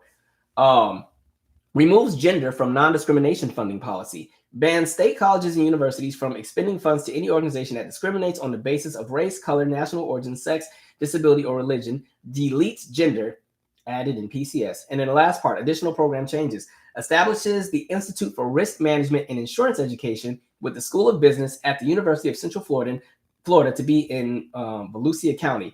makes changes to Florida State University's Florida Institute for Governance and Civics and the Adam Smith Center for the Study of Economic Freedom at Florida International University, and adds to preeminent research university standards the total annual research expenditures of $50 million or more in STEM-related expenditures funded from business and nonprofit business partners. So remember what I said again, cementing. This is what we're talking about, where at this point, we've seen how it just keeps getting moved into a bigger space each and every time. Folks thought I was open, no, not really y'all, but folks who want to come and do the most and want to gaslight. Some people thought I was doing too much with the Ron DeSantis bit when it came to what was happening with banning the AP courses related to Black history, right? And so now look at where we're going. Now it's to a point where they're dictating what can be taught in universities. They're dictating what the actual professional experience of a college professor can be in regards to tenure, where now at this point, they are on the chopping block by any means necessary at any given moment. And understand that pretty much means that any college professor who is teaching something that goes against, because this also is in correlation with what you call the Stop Woke Act, which I'll get to in a second, anything that violates what would fall under that kind of goes into there. So this means professors that tend to teach any kind of history, humanities, anything, sociology, anything in regards to behavioral patterns of people, inter and intrapersonal communications professors, intra and intercultural professor, like all that kind of stuff. Any one of those professors will constantly be under review and in a space where they can possibly lose tenure. So again, when I said, again, with that whole cementing, it's in three forms: education, policy, and then jurisdiction. That's what I'm talking about. Go after the education. And the goal is to dumb down everybody. Keep everybody dumb, keep everybody stupid. Because if you get enough people to kind of be out of the loop with things, they're not going to be as vocal about things that don't make sense, because a lot of these people want to get back to a space where average everyday folks can trust the government 100%. You know what I mean? Think back to when you go to earlier times. Like, at one point in time, the highest honor in America was, to be the president. People used to always say, you must respect the office of president. And everybody was patriotic and all that nonsense. And so people aren't really there anymore, right? And so, again, then we get into the conversation of, again, when we talk about whiteness and all that other stuff and maintaining a status quo, all of this ties together.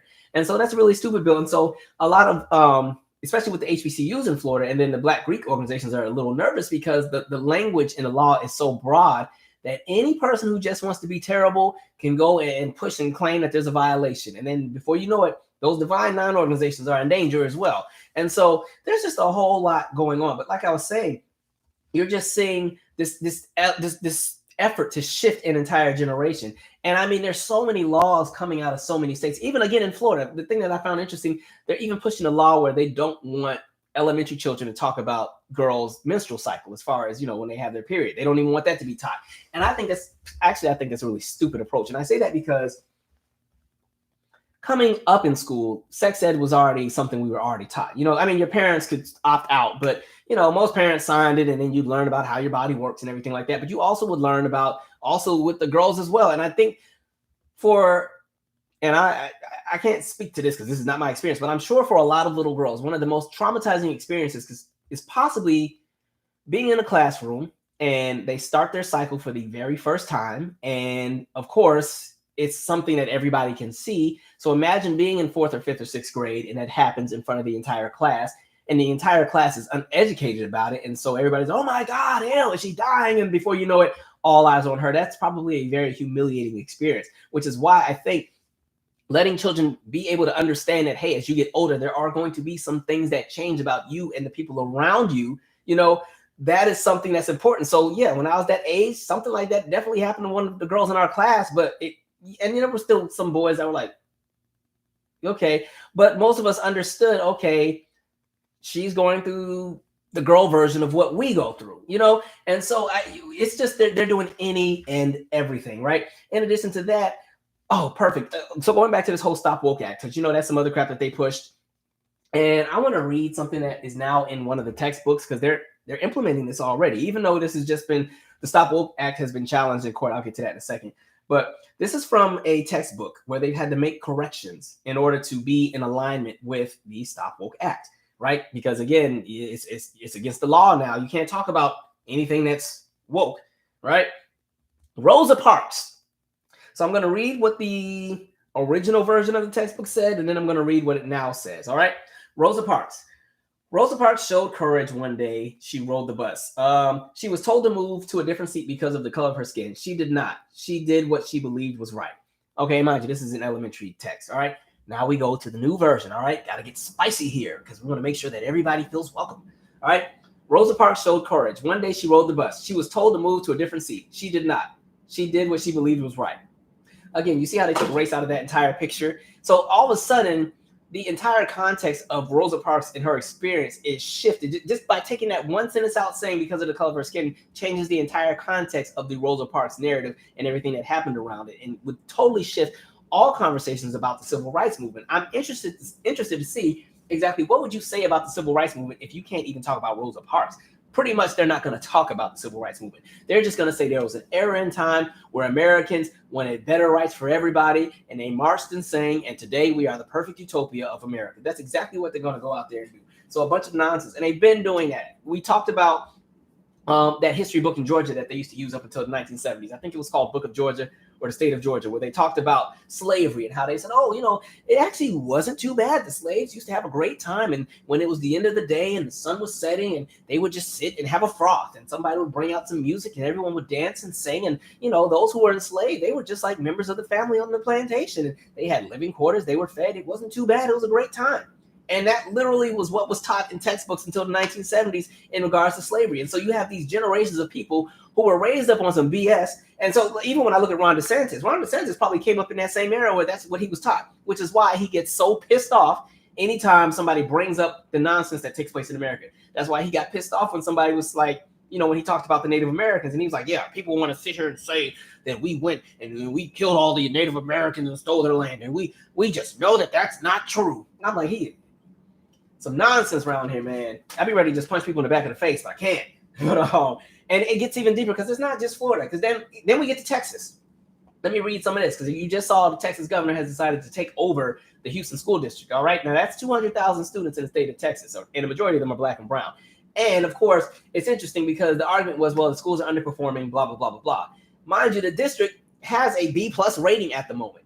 And the school that they use to reference in regard to try to highlight that, you know, the schools are failing the children, that school had a C rating. Is a C great? No, but it isn't terrible. And so I think they also left out the fact that we just but we are transitioning through what's left of the COVID era. And so from 2020 until the present, yes, everybody, as far as any school across the board, their numbers have gone down, mainly because there's been a lot of learning loss. But let me read some of this article. I'm not going to read all of it, but Texas officials on Wednesday announced a state takeover of Houston's nearly 200,000 student public school district, the 8th largest in the country, acting on years of threats and angering Democrats who assailed the move as political. The announcement made by Republican Governor George Abbott, Education Commissioner Mike Morath, amounts to one of the largest school takeovers ever in the United States. It also deepens a high-stakes rift between Texas's largest city, where Democrats wield control, and state Republican leaders who have sought increased authority following election fumbles and COVID-19 restrictions. The takeover is the latest example of Republican and predominantly white state officials pushing to take control of actions in heavily minority and Democrat-led cities. They include St. Louis, Jackson, Mississippi, which we just talked about on the last slide, where the legislature is pushing to take over the water system for an expanded thing. There's like a freaking icon on this. What does it say? Sorry, this is thrown here. Expanded something, or state police and appointed judges. That must be jurisdiction. Okay. The Texas State Teachers Association and the American Civil Liberties Union of Texas condemned the takeover. At a news conference in Austin, state Democratic leaders called for the legislature to increase funding for education and raise teacher pay. We acknowledge that there's been underperformance in the past, mainly due to the severe underfunding in our public schools. State Rep Armando Wale, who represents part of North Houston, said. An annual Census Bureau, An annual Census Bureau survey of public school funding showed Texas spent $10,342 per pupil in the 2020 fiscal year, more than $3,000 less than the national average, according to Kinder Institute for Urban Research at Rice University in Houston. So, what I want to highlight with this, one more piece. Race is also an issue because the overwhelming majority of students in Houston schools are Hispanic or Black.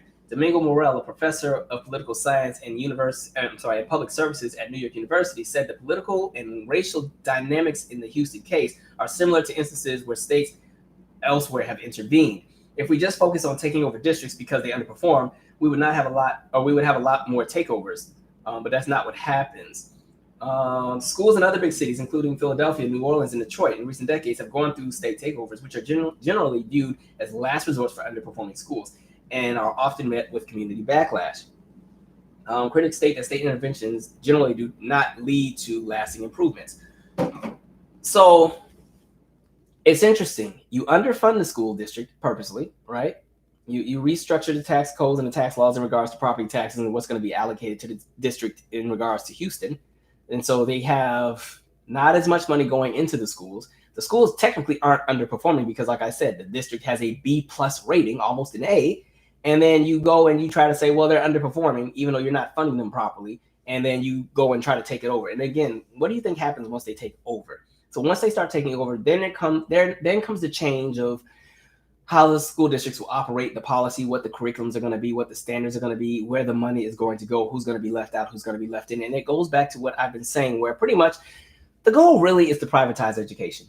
So much money can be made if you privatize public education. And that's what's happening. That's why Betsy DeVos was put in her position during the Trump administration. They put her over the Department of Education. She's never been in public school, never went to a public university, never had to do anything because she was born rich. And as soon as she got in there, what did she do? Did everything in her power to gut and seam rip everything. Then comes this conversation of school choice.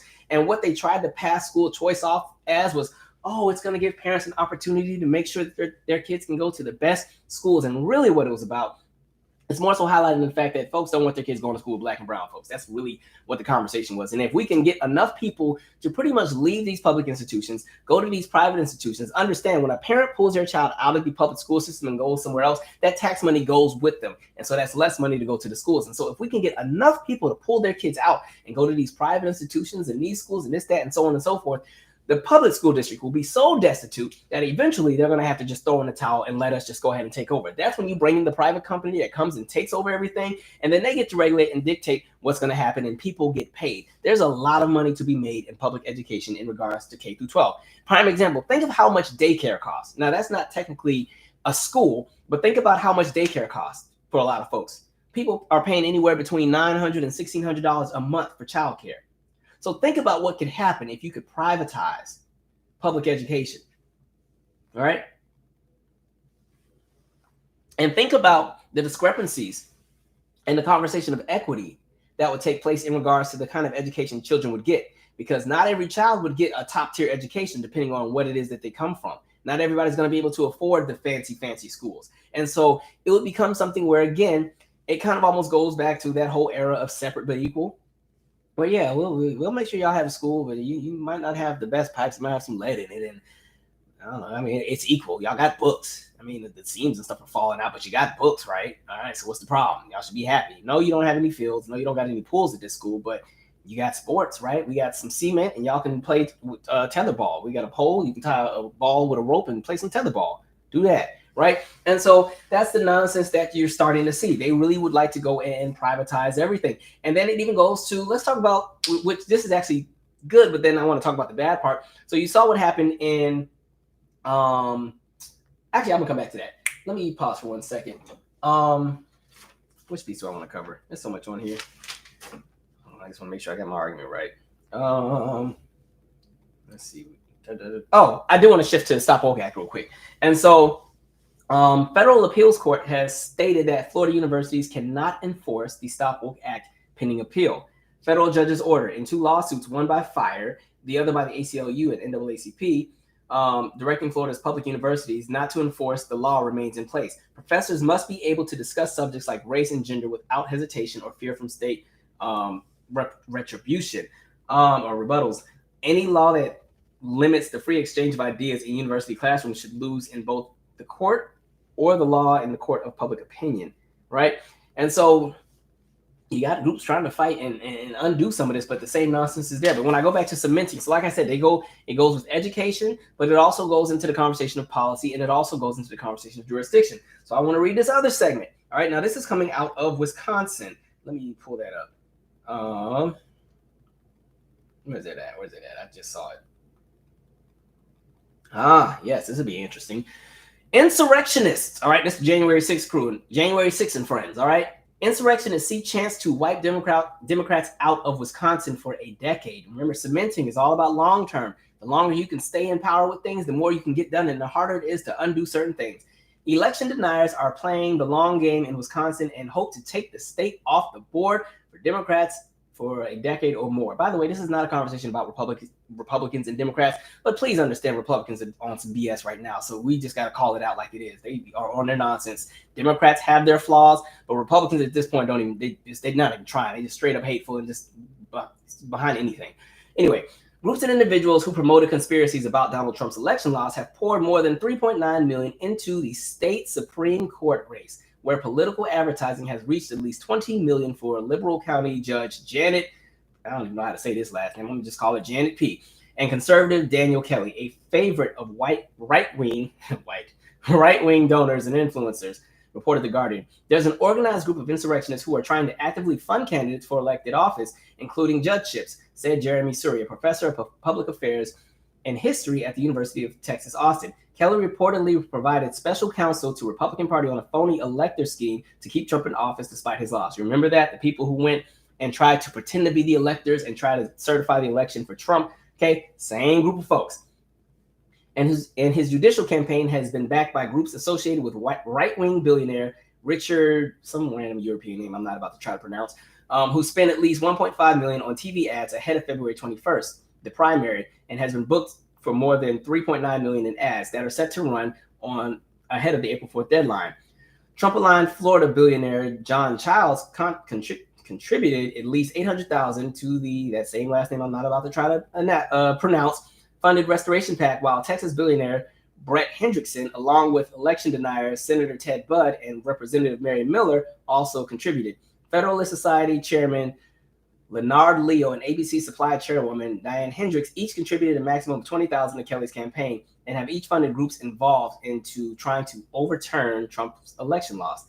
I don't think the insurrectionists have given up, Shuri said. They're still looking for candidates, and they're particularly interested in someone like Kelly, who, if he can get on the Supreme Court, will have a 10-year term and will pretty much be unaccountable. So again, jurisdiction, like we said, education, policy, and jurisdiction. You got to get the people in there that are going to be able to sit on those judicial seats and do everything that you want them to do. And it doesn't even matter whether they're qualified or not. Just put them up there. And again, everybody puts money behind their candidate, so that's not even the shock factor here. But the shock factor is more so that the money is going to an idea of, yeah, let's put somebody in here who aligns with our crazy out-of-pocket thoughts. And so now, again, you're watching them, again, break their necks to seam, rip, and lock everything in. And so that's where we're at. And this whole era of what you call being anti-woke and again, protecting the status quo. And even with this whole woke thing, right? I don't know if you saw that clip where there was the woman being interviewed and a journalist asked her to expound and explain what woke was, and she couldn't. You know what I mean? You know, it's interesting because they struggle to define what exactly it means. And I think really what it's all about, we already know, it's pretty much just code for black and just use the hard ER. And pretty much it's code for stop them folks from knowing too much and having too many questions. They need to go back to how things used to be when they used to just be quiet and stand still and let things be as is. Because there's three elements that come with that. Like with the conversation of, and again, they already hijacked it from us. You know, woke was an in-house term that black folks use with a totally different context. And they stay hijacking and stealing our stuff and can't even use it right. What I found interesting one time, I think this was after 2020. It was one of those, the election's been stolen protests, and it's these white folks singing "We Shall Overcome." I said, you know what? And didn't even know, all they knew was "We Shall Overcome." That's all they said, "We shall overcome. We shall overcome." They didn't know the rest of the song. "We shall overcome." And then they started singing it faster. "We shall overcome." I'm like, what in the hell? Oh my God, y'all can't even be original with your thievery. But anyway, yeah, so understand with everything in regards to, I guess, woke, one, it highlights a problem. Two, it calls for action. And three, it means that action could possibly interrupt the comfortable lifestyle of those who most likely play a role into the oppression or the offense that affects somebody else as collateral. That's what that's all about. And that's why they're going to fight and claw to shut down any conversation about research. Why is it that so many are so pressed and uncomfortable about America's history. Because again, the world can only become a better place when we're able to address all of our skeletons, when we're able to address what we did wrong and what we could do better. All right. But everybody doesn't want to do that because some people don't see it as a problem. And I think that's why, again, you get all these random phrases that are dismissive. A lot of people don't have, again, the range to have these conversations. And so they use blanket terms because blanket terms are the go-to to kind of dismiss something. And then so many people buy into those blanket terms. And so you get woke and you get CRT and you get race card and you get the idea of being too PC and whatever else they want to use. And so, and you really see it, again, where now you have the actual offenders painting themselves to be victims. And now there's this narrative of, oh my God, it's so hard to be white in America. Even with everything in regards to the Stop Woke Act and what happened in Florida, it's teaching white children to feel sad about being white.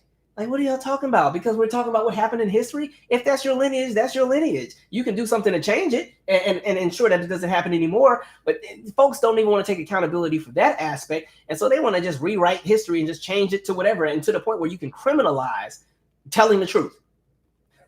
I can't, especially white evangelicals. Y'all are on one. I don't know what kind of heaven y'all plan to get to, but I hate to say this, but I hope heaven is segregated because I ain't trying to be around everybody. I'm sorry. Like, I ain't trying to be friends with everybody because some of y'all are some terrible people.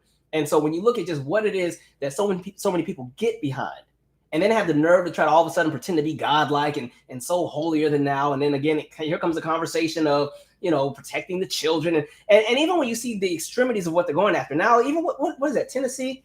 Is that Tennessee where even the drag queens can't exist? And that's what I don't like as well. Now, I've seen these conversations in regards, especially when we talk about conversations of sexuality or how people identify and everything like that. All I'll say is this: people are going to be who they are, and you cannot erase people's existence. Whether you agree with what they are or whatever, that's really not your prerogative to worry about because it's not your life. But understand, you cannot try and pretend that different people don't exist. And you try to hush and shut them out of everything and try to create a society where they don't exist. Because at the end of the day, people are going to be who they are and they are still going to exist. And they've been here for the longest. And so you're going to have to just deal with it. The world evolves over time. And so if something is not your cup of tea, cool, don't drink from that cup. So I don't understand why, I think it was Tennessee where it's like, even with the conversation of drag queens, they're not even allowed to be on the sidewalk. They could be arrested. And I think stuff like that that's when it just gets ridiculous. You know what I mean? And again, when you try to suppress and push and keep things, locked away in cages, eventually all that comes right out. One of the most interesting things, even when I think back to being in college, the wildest students were always the ones who weren't allowed to do anything, who had the super, super strict parents. I'm going to tell this story and I'm going to try to be careful how I tell it. I was a resident assistant when I was at Howard.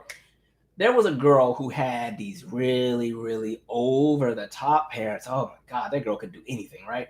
And so she stopped answering her parents' phone calls for like 2 or 3 days, right?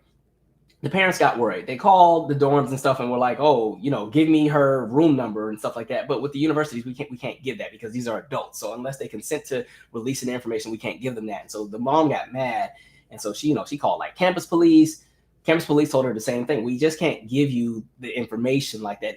We can do a wellness check and stuff like that. But if, she has, a private, because the girl got like some kind of cell phone or something and she registered that in the dorm information, but we couldn't get that kind of stuff out. In the same way where like, college students, if they don't want to share their grades with their parents, they don't have to, even though that doesn't fly in every household, but legally, because they're adults, they can do what they want, depending on where you're at. But anyway, so the girl wasn't answering the phone calls from the mom. The mom went past us, past campus police, went to the real police and was like, oh, I think my daughter's been kidnapped. So here come the real police. They come to the dorm, right?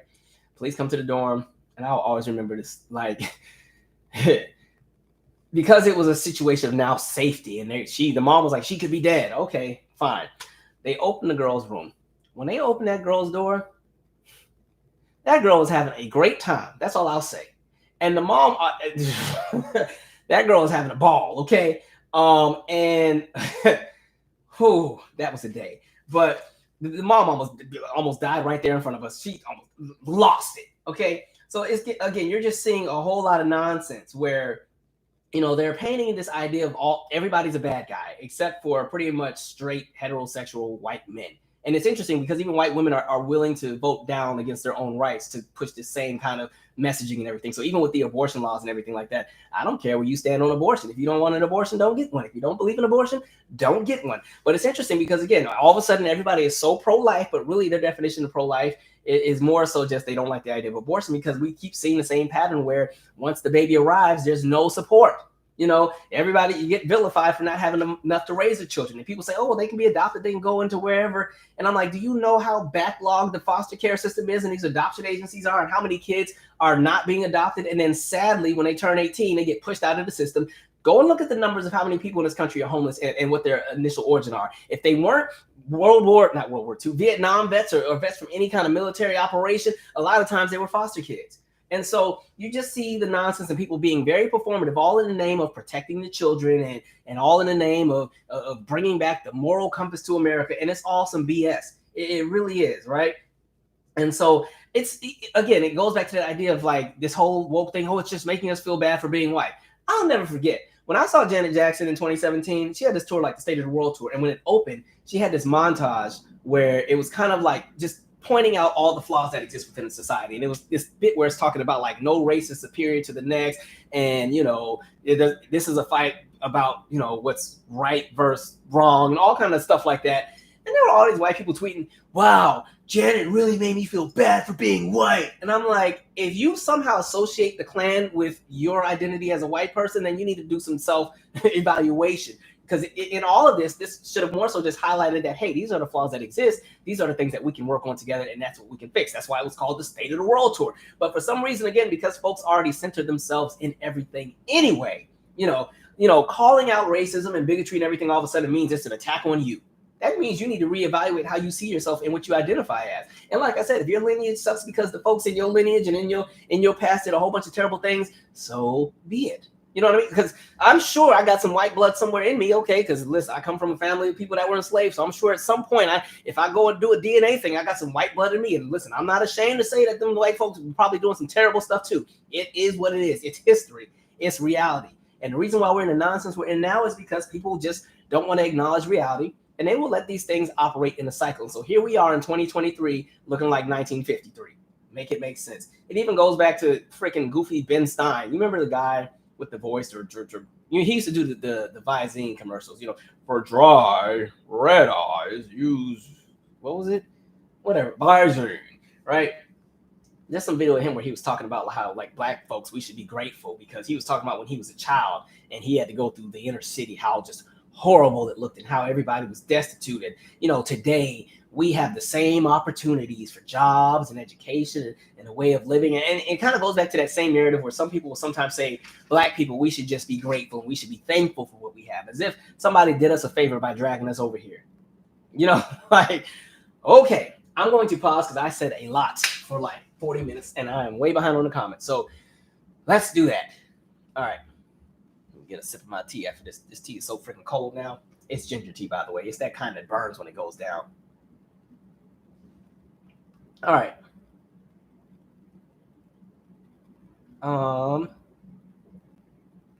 Somebody donated and I cannot see their comment anymore. So thank you to whoever donated. I can't find your comment though. Crap. Sorry.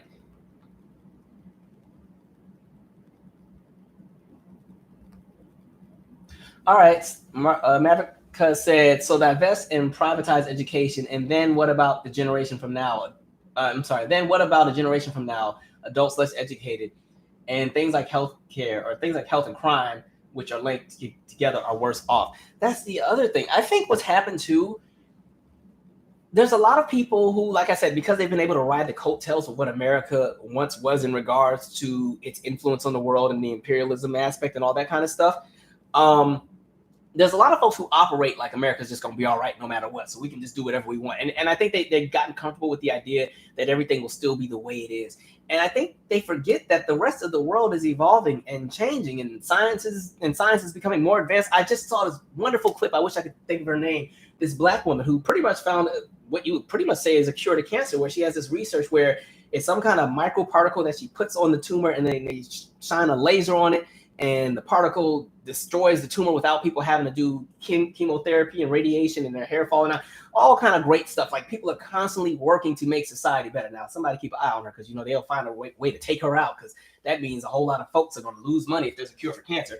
Or I don't know if it's necessarily a cure, but the results of her trials have been very, very successful thus far. But, you know, there's always going to be changes. But by purposely gutting everything and no longer putting effort and emphasis on improving society, it only gets worse. And I think we're kind of living in that now where things have gotten worse. America's not number one at anything other than racism, to be honest. But there's a lot of Americans running around here thinking we're still the greatest in the world and everybody wants to come here. And I'm like, well, listen, the ones that are hopping the border to come here, it's because we destabilize their governments too. All right. Go back and look at what we did with Argentina. Go back and look at what we did with Nicaragua. Look at what we did with Panama. Look at what we did to Mexico. Look at what we did to El Salvador. Like every place below us, we did something too. Right. Everything has some kind of correlation to America just being off the chain. So it's kind of like you see it too much.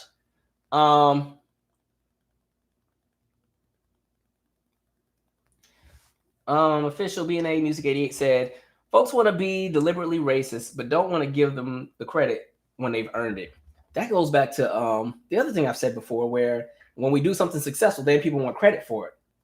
You know what I mean? It's kind of like that time people got mad at Stevie Wonder because he was talking about police brutality. And they're like, after all we've done for him. And I was like, y'all didn't do nothing for him. Stevie couldn't even see, okay? Stevie was 12 and made it happen, okay? Fingertips, that was 12-year-old Stevie. Black people put Stevie on. Y'all were late to the party. So there ain't nothing that y'all did. Y'all came and joined in after we already said he was hot, like y'all do with everybody else. But again, somehow taking credit, saying that, you know, if it wasn't for us, he wouldn't even have a career. Like that idea of centering yourself in everything, thinking everybody owes you, like you just the savior to everything. Like, my God. All right. Aaliyah Jackson said, my dad didn't learn about Black history when he went to white schools in the 70s. They really weren't teaching it when I was in school. Like I said, my history book went from slavery to Oprah in 20 pages, or maybe about 30 or 40. That was it. It was slavery happened, and then they talked a little bit about, you know, sharecropping, and then we went straight to civil rights, and then King died, and the world was better, and Michael Jackson came out with Thriller, and Oprah has a TV show. That was my history book. And then, mind you, because we were underfunded, my history book was from either 89 or 91, because George Bush #1 was the last president in my book. You know, when they have that page where it shows all the presidents, it stopped at George Bush #1. All right, that's how old the book was. So even the content in the stuff was dated, right?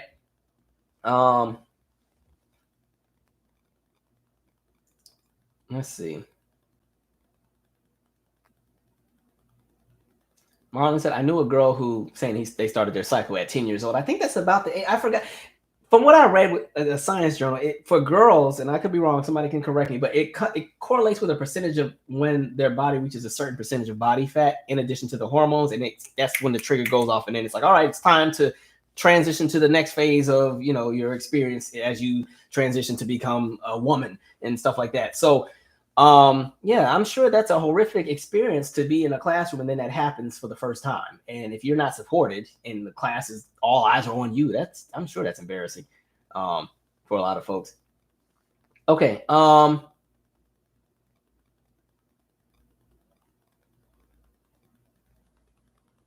Avocado Queen. Oh, what up, Avocado Queen? Look, she be on all the lives too. I rock with you because you be here every time. I hate how they completely hijacked the word woke and made it vile. And they criticize Ebonics, yet they were the first ones to use all the lingo in the movies, commercials, TikTok, trying to sound cool. That's kind of like when people start saying, oh, this is Gen Z language. That's like, all right, Gen Z, keep it light and bright. All this is not y'all. All right, y'all taking a little bit too much credit for stuff. And I'm talking about the Gen Z that doesn't fall in this collective. All right, some of that stuff is not y'all, but okay. Yeah, somebody, even the phrase twerk, somebody was like, yeah, that's a phrase we came up with. I'm like, they've been saying twerk since like the 90s. You didn't hear Destiny's Child jumping? Like, anyway. F.E. Gray said the Department of Education and the Department of Justice should get involved and investigate these discriminatory racist laws, policies, and funding. And that's why this is where sometimes I be looking at Joe real crazy, because Joe's people, they move so slow on everything. Merrick Garland is one of the sorriest MFers, I swear. The department, and then again, the Department of Education is already still somewhat compromised. They're still recovering from the DeVos era. But yeah, Joe's folks be moving slow. They no sense of urgency.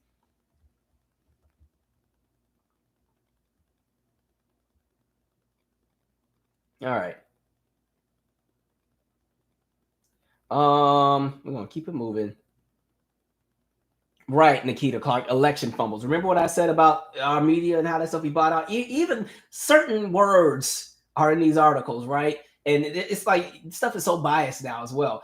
What's that article I saw when they were talking about the banks failing, and that one what was that? Was that New York Post, New York Times? And they were trying to say, oh, well, and they tried to paint the racial demographics of the people on the board of that SB bank. They're like, oh, well, some of them were black and some of them were that. We're not saying that if they were all white, this would have happened. But even print journalism, everybody tripping. Like, what kind of nonsense? All right.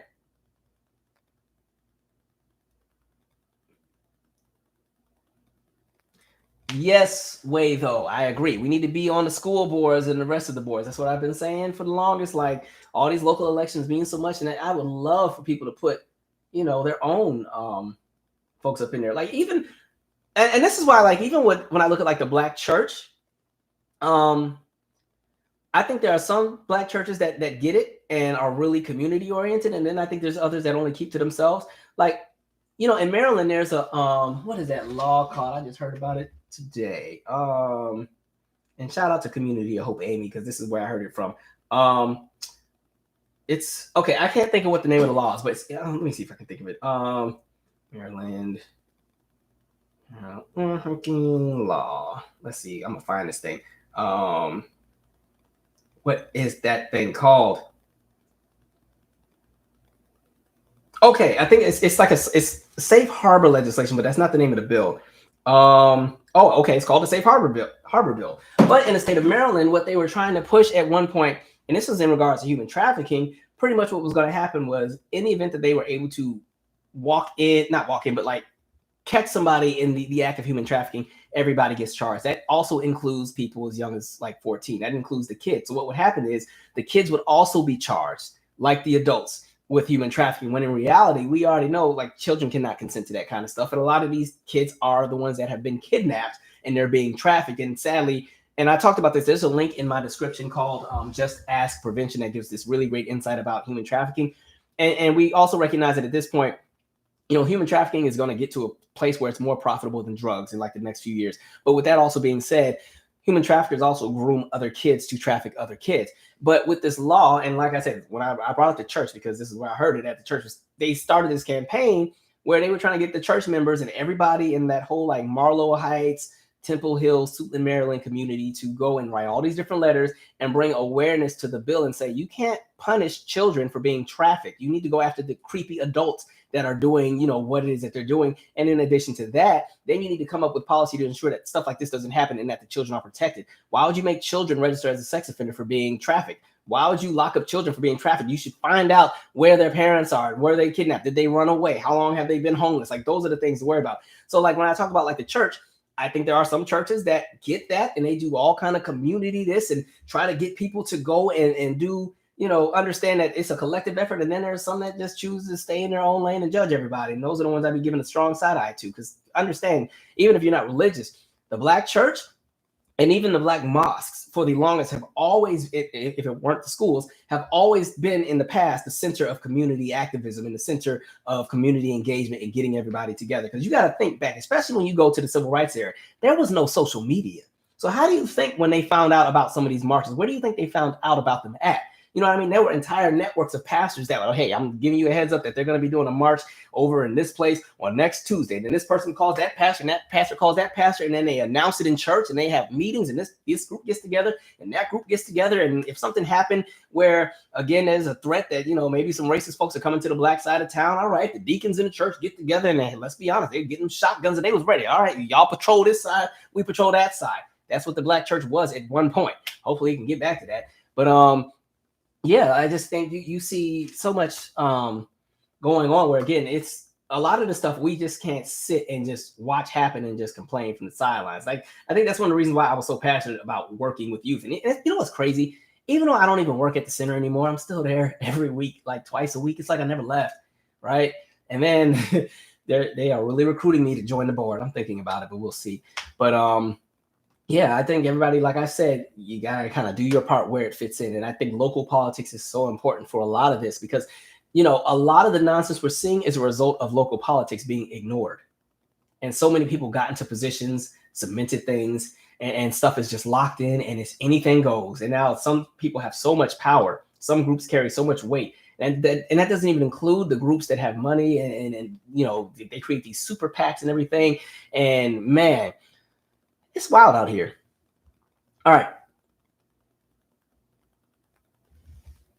Jeremy Borno said, "What's scarier is that schools like the ones in Texas and Tennessee are banning and burning books." I'm like, we banning books now? Like, what kind of? What?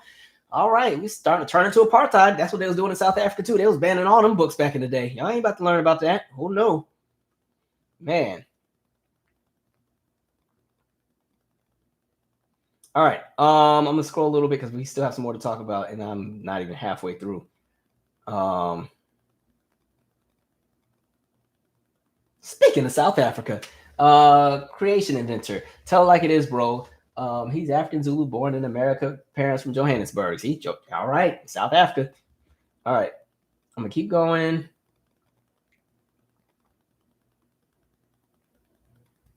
Don Worthy said, "Next thing they'll be after women in pants. Going after everything now. Everybody catching it. Everybody doing something wrong. All of us are illegal. We just everybody crazy out here. Yeah, y'all are live in this chat.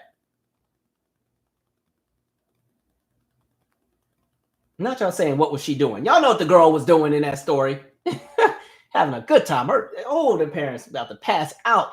And I was like, let me just go on back downstairs and finish doing the mail. I'm acting like I ain't seen nothing.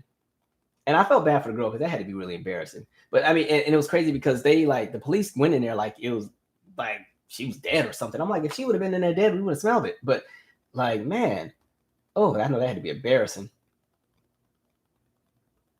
All right. We're gonna keep it moving. Oh, y'all going in on Ben Stein. Radars. All right, I'm gonna keep going just because I want to. The last two lives, the thing froze. So let me hurry up and get done before this freeze again. I don't know. All right. In lighter news, even though I have to shift my energy, I think it's really dope what they're doing in Minnesota with that free lunch program, where pretty much every school now will have free lunch. I think that's absolutely amazing. I think stuff like that is needed, right? However, there's always going to be somebody that got a problem with it. So I was reading the comments from one of the politicians that did not like the idea of free lunch because people are just terrible. Minnesota GOP state senator votes against free school lunch, says he's never met hungry kids. I have yet to meet a person in Minnesota that says they don't have access to enough food to eat. And then I saw Ben Shapiro with his goofy behind. What did that idiot say? Did I write it down? Oh yeah, he was saying, it doesn't take that much to feed a child. And it's more so if you can't feed your children, that's where CPS needs to come in. And see, this is what I'm talking about when it goes back to even the conversation of abortion and everything else like that. Like I said, people are so pro-life. Now all of a sudden you got a problem with kids getting food. So make it make sense. And that's what I don't like. Like, especially when it comes from like conservative right-wing folks, they love to do this big, we're so tough, macho, everybody has to struggle because you need to work hard in order to get what you want. When in reality, like we've already talked about before, a lot of folks are riding the wave of what it is the previous generations were able to accumulate on their behalf through oppression and tactics that marginalize other groups of people. And now they're riding the coattails of that compound interest and that compound and generational wealth. And they want to pretend that they've worked so hard, right? And so it's just crazy because they'll be all big and bad. But look, when them banks started failing last week, all right, all that toughness went out the window, and some of them was ready to jump out the window if they didn't get bailed out.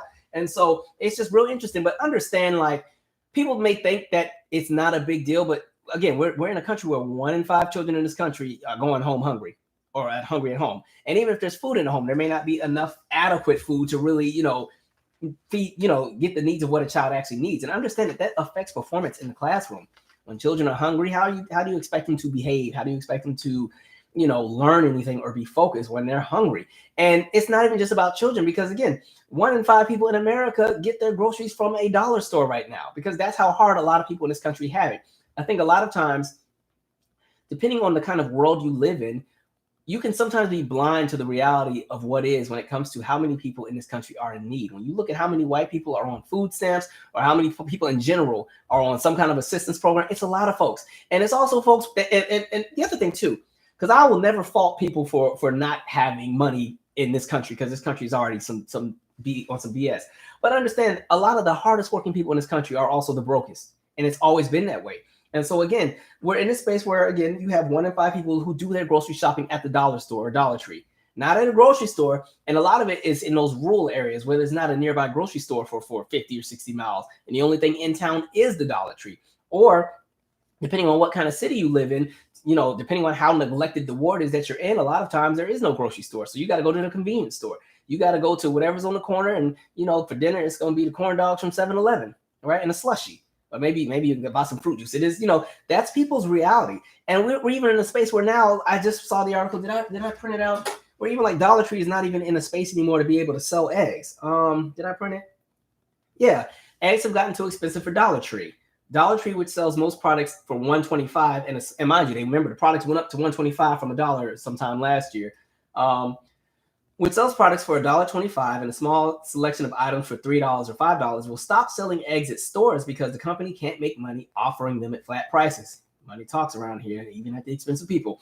Egg prices have surged, fueled by short supply caused by the deadly avian flu, high production costs, and egg producers increasing their own profits. Dollar Tree used to sell cartons of 8 or 6 eggs for $1. In 2021, Dollar Tree announced it would raise prices to $1.25 because selling everything for $1 was squeezing business. Okay, so it was 2 years ago, not last year. Dollar Tree made the decision to pull eggs because it had this is crazy. Dollar Tree also made a decision to pull eggs because it has a lean staffing model in stores, meaning they're not hiring enough people to be in the store. That's why when you go up in there, you be in line for 5 days. They worse than Walmart.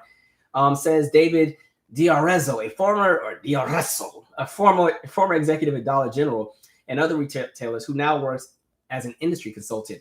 Workers changing price tags every day or every week on eggs to account for wild swings in the market would be an extra strain on store operations. Why? Because again, they only got one person in the store. They got to run the register, and now you want them to go and do the tags at the same time. You just hire some more people. The chain caters to low and middle income customers and doesn't want to offer eggs at sticker shock prices to hurt its price reputation with shoppers. So again, this is where we're at. A lot of people in this country are struggling, all right? Because again, that's the way the capitalism works. There's going to be people who unfortunately are collateral to capitalism. As the rich get richer, the poor continue to get poorer. And at this point, a lot of people who once thought they were working class or middle class are learning that they're actually working class, all right? And so it's just getting wild out here. And so, you know, it's very interesting because we're in a society where, again, people get vilified for not having any wealth. And then you get crazy people like stupid Sanders in Arkansas, who just gutted the child labor laws in the state, you know, talking about this would be great for the economy. I'm like, oh, so y'all gonna make children work even harder. So they already go to school because, you know, like with a lot of the state laws, with teenagers working, you know, they can only work so many hours because they're still in school. And then the rules change for the summer. And then, you know, pretty much she done went and repealed whatever the laws and the protections were. So it's anything goes over there because, again, it's all about the economy. And she's sitting there smiling. Go and look at the pic. Can I just post a picture on my phone? Hopefully y'all can see it. Let me find that picture. It's the most interesting picture because she's smiling, the adults are smiling, the kids all look pissed off. They're like, what the heck? You mean to tell me I'm not gonna get to go home and watch Dragon Ball Z? I gotta sit here and work? Okay, I don't know if y'all are gonna see this. This is okay. Now look at the kids. Kids look pissed off. And look at the adults in the back just smiling. Look at mama in the back. Those are my boys. I am so proud.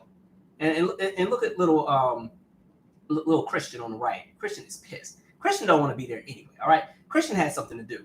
And Bartholomew in the middle, you know they did his hair like that. I know the parents, that's the style they want him to look. You're going to be on TV, you're going to look the part. So he's pissed off, all right? And they had a fight in the car anyway, so he forgot to put his tie on. And then the other one, he's not even related to the other two. He's just the friend next door. He spent the night. They were supposed to have gaming night, but now they got dragged over to the state capitol, and now he's over here. So I'm sure his parents are going to cuss out their mama tomorrow.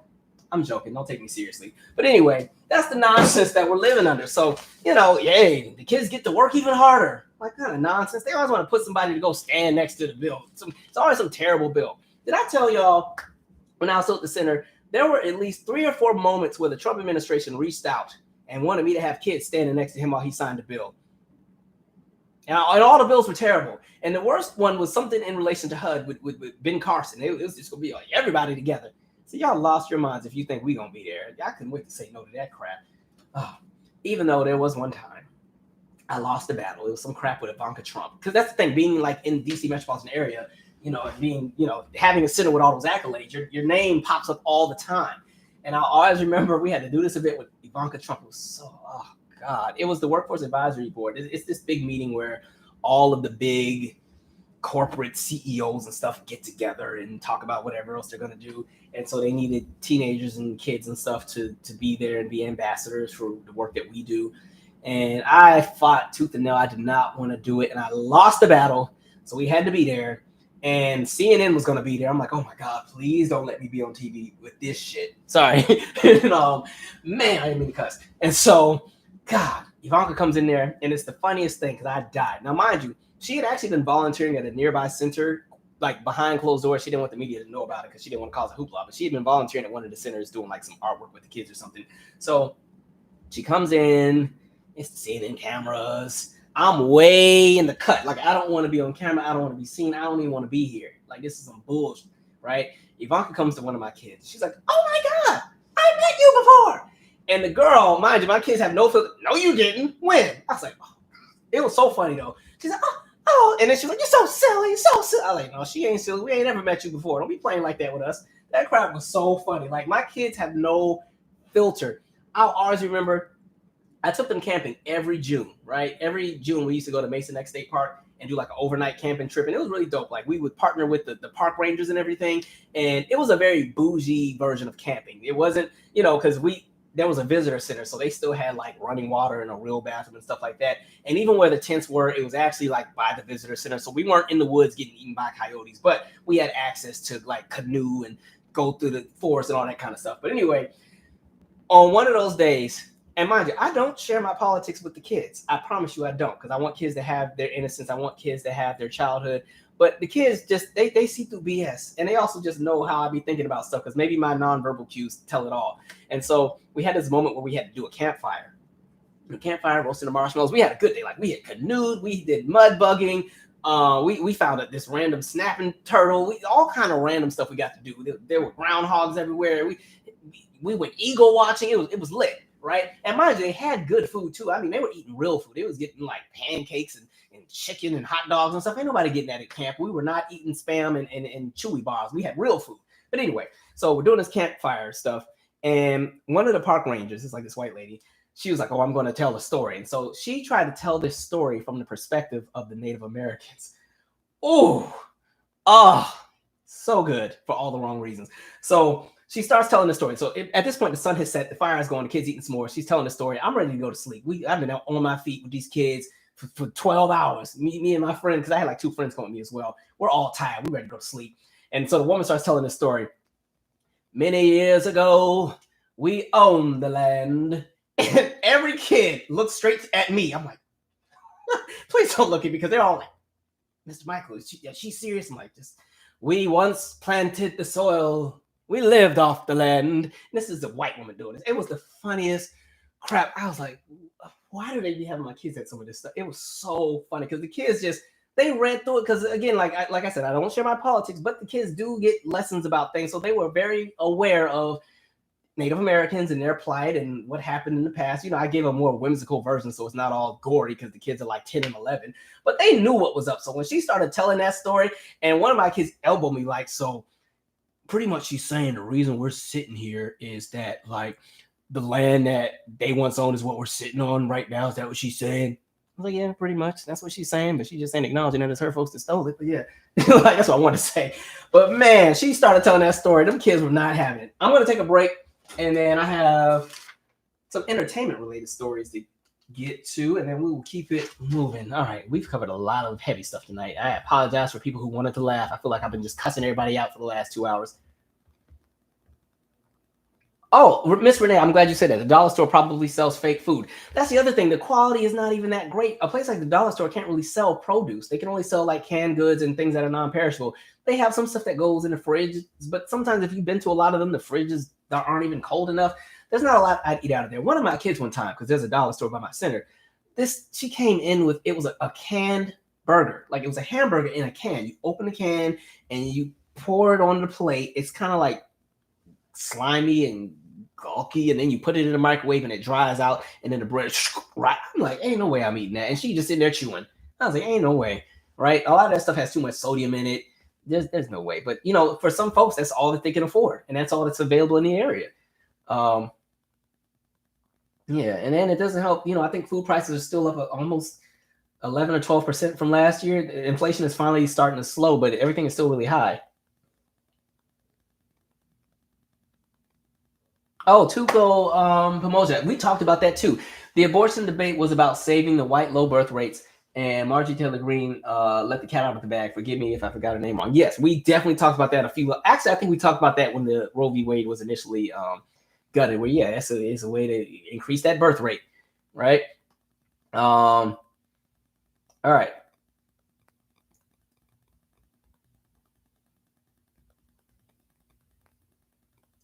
I agree. I've never seen a group so out of touch with reality. Yes, them kids looked miserable. I feel bad for them kids standing there like that. Like, man, every time they come out with something that's going to oppress somebody, they're going to put the people that they're going to oppress in the picture to smile.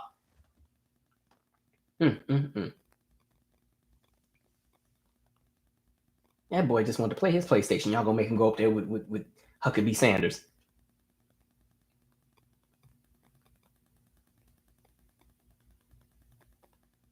All right. Whoever fanboy is, y'all getting them. What are they saying? So I don't even know. Whatever. All right. Oh, what up, Whitney? I see. Oh, look, Whitney was with me at the camping trip. She was there when the lady was telling the story. Man, we once owned the land. It was just the way that she said it. Like maybe she would have just told the story, I would have been fine. But she was trying to tell the story like I'm like, I don't know what tribe you think you are a part of and what chief was your husband, but chill, okay? Own the land. Oh, I was over there shaking, trying not to laugh, but I was also rolling my eyes like this is some BS because I was ready to go to sleep. Y'all got me doing this crap, and she over here making up some stories because all of a sudden she Pocahontas now. All right.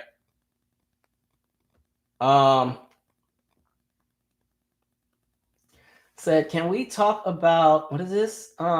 Black people, especially black women, never being picked on these dating shows yet being enrolled for quota.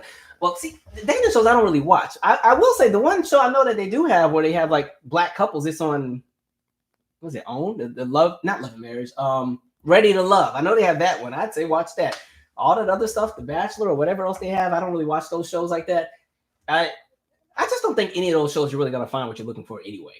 Has there really been somebody from The Bachelor or The Bachelorette that got married and they're still married out of all them seasons? It seems like everybody breaks up or gets divorced because you know you get 3 weeks to meet somebody and then that's supposed to be the one. Good luck to that. Okay, I'm going to keep it moving. Oh, thank you, Queen. Said the doctor's name. Oh, come on, Queen. Appreciate you for that. This is about the doctor that was able to find that remedy with cancer. Thank you so much. The doctor's name is Hadiya Nicole Green or Hadiya Nicole Green.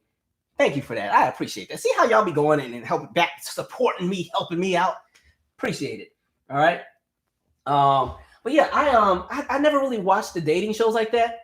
I remember one of my coworkers, I lit into her. She tried to sign me up for what was it, Marriage at First Sight? What? It's some show where they get married right away. I was like, if you don't get out of here with that, oh, I was like, that crap is not funny. She thought it was funny. I wasn't laughing. I was like, you will never catch me on a reality show doing nothing like that. I already told you, if I ever go on a reality show, it'd be some kind of competition show where they need like songwriters or some kind of behind the music with comedy type. I'll do something like that. That's about it. I don't know if I could do something like a Real World or anything because I just know, one, they'd already do the research and find this channel. And they know how I operate and think. I'd be the only black person in the house, and they would purposely get like a big white dude that's like 7'1" that's racist that could probably break my neck. So every time he does something, they're gonna be like, all right, what's he gonna do now? And I'm like, damn, so I'm gonna have to sleep with a knife. Like, no, so I don't know. But most of those shows I think are really just for entertainment. I don't think you can really have the idea of going on a reality show with the idea of love, and then your entire relationship is in front of the world. So I don't know how that works, but good luck to those who do it. All right, we are shifting. Actually, let me get one last somewhat heavy one, and then we're gonna shift. They had one quick update with the Shaquella Robinson case. Now, remember, that's the story we talked about where there was a girl they had all going on the vacation, and she didn't come back alive. And there's been a lot of details. I think somebody's been charged, but now one of the details that have been coming out was that after she was pronounced, deceased at the house, they all went out to eat like it was nothing, and it was like a good time. All I'll say is, I think we're in this. Well, first of all, this is one of the reasons why I don't do a lot of trips with folks anyway, because if I haven't seen somebody at their worst, I'm probably not going to go on a trip with you. Like the people that I do overnight trips with are people that I'm either like really, really close with, or we've been through the trenches together. So if I've seen them at their worst and I know how they're going to operate and they've seen me at mine, we're good. We know what to expect.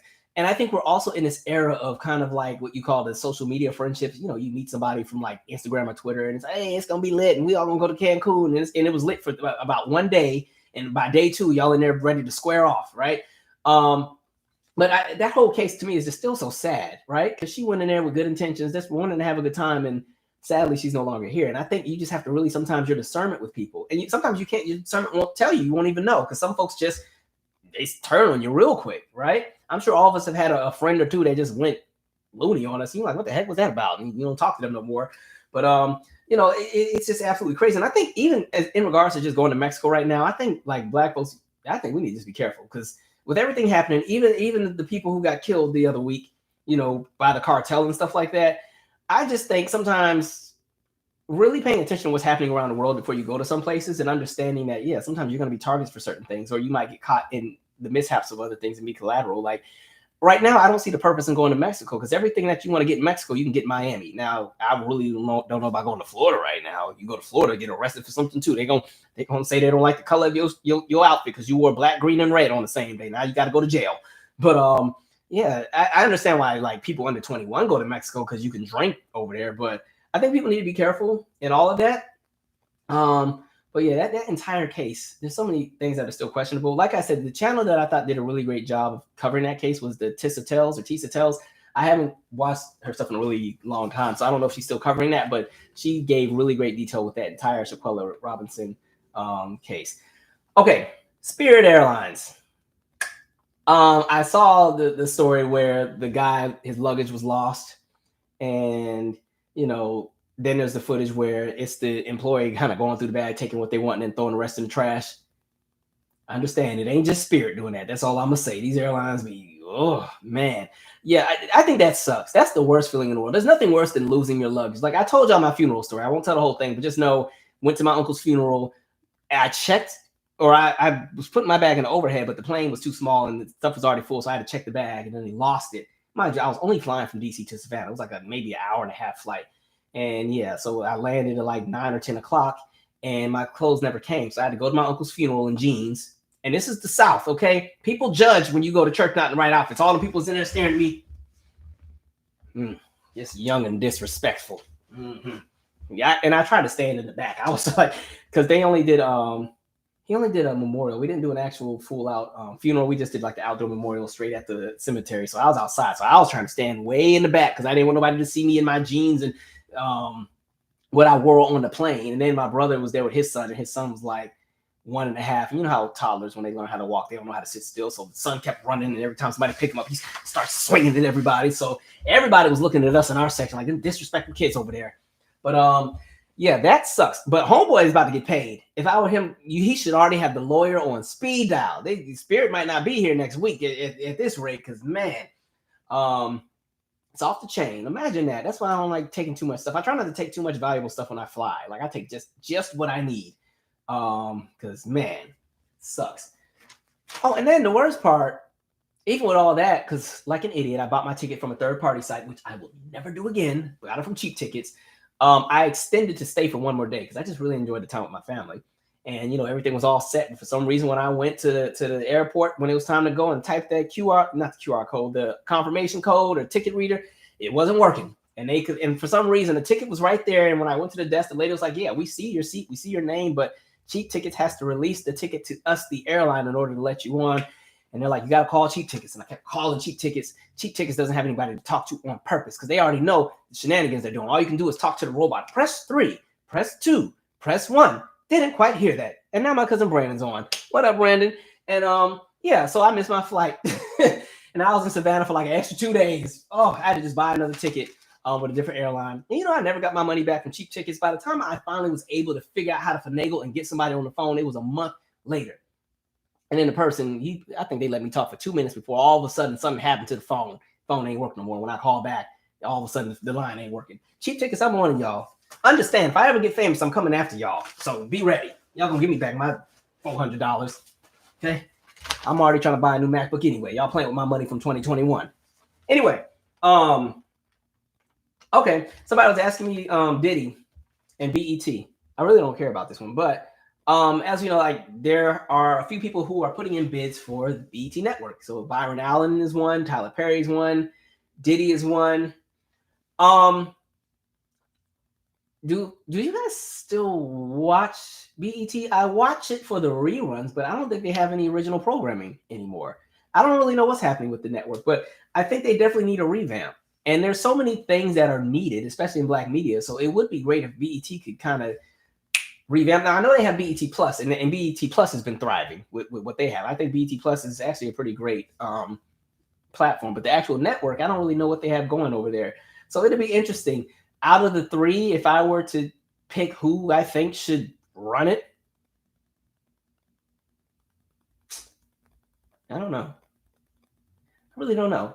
Byron Allen has the most experience in regards to running different networks. I think with Diddy, like Diddy just to me always hops into a million things. Like remember, I think the last time we were talking about Diddy, we were talking about he had the new R&B record label and he was going to save R&B and he was going to come out with the Love Project. And now all of a sudden we've shifted to TV. So I don't know about Diddy. He's never consistent. And then just based on the artists that he's worked with and how all of them are broke, I don't know what he's going to do for the TV network. Now I'll give him this credit. Now I'll say Making the Band was my ish, right? Great TV.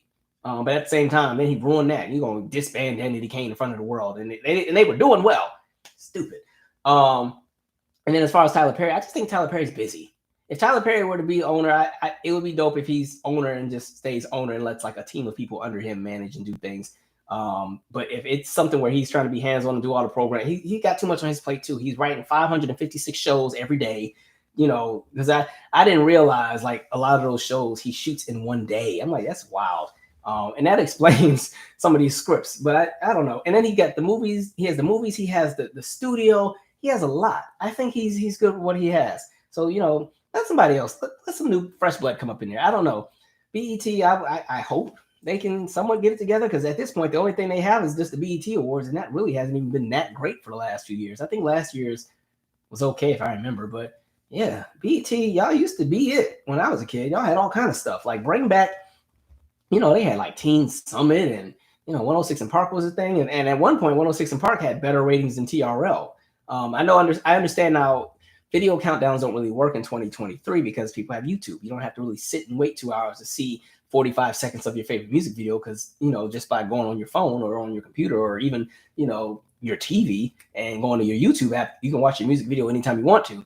But yeah, they had great stuff. And, you know, what is it? Walk of Fame and Cedar's World and Old Drama. And there was so much stuff. Hits from the Streets and Access Granted. And what else did they have? They had a bunch of stuff. They had so much stuff I can't even think of it all. That's how much stuff they had. And all kind of specials. BET Nightly News, I think, should make a return. I really think, I know there's the Black News Channel network thing. I don't even know if that's still a thing or not. I remember they had some financial problems, but there definitely needs to be more Black media outlets. We can't just have one. Some people say, well, Roland Martin has his. And I'm like, okay, well, Roland Martin has his, but I still think you need additional. I think we have to get to the space where there's not just one option for everything. And so I think, yeah, if anything, BET should definitely bring back their news segment. Yeah, I don't know. We'll see how that goes. All right, let me read some comments and then Rap City. Boom, that's what I was thinking of. Thank you, LeBron's Unicorn. Oh, and Comic View. I used to watch that before I went to. It came on at 10 o'clock. All right, and then BET Nightly News came on at 11.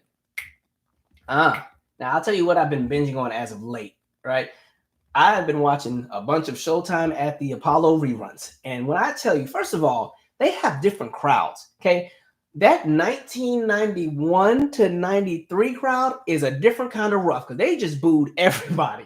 I've been watching that for like the last 2 days. Everybody got booed for everything, even the people that were good. There was one I watched last night. It was a white woman. She actually sang down, went in, crowd loved it, ate her up. And then there was a guy that went after her that was actually really good as well that they really, really liked. And so it got to a point where it was a tie between her and the guy. And so when they had to say between her and the guy, the crowd turned on her. I was like, dang. I was like, oh, they didn't play no games. They used to even boo some of the features if they didn't like them. I was like, dang. Good show. That was a great watch back in the day. But yeah, they was booing everybody. And even if you even and you remember, like, this is before I think they had Apollo Kids, so even the kids used to have to go with the adults. So when they were like 13, they was booing the 13-year-olds. That poor girl trying to come up there singing some gospel, they booed her right off the stage. I'm sure she was cussing at the end of it, but man, crazy. Okay, let's see here.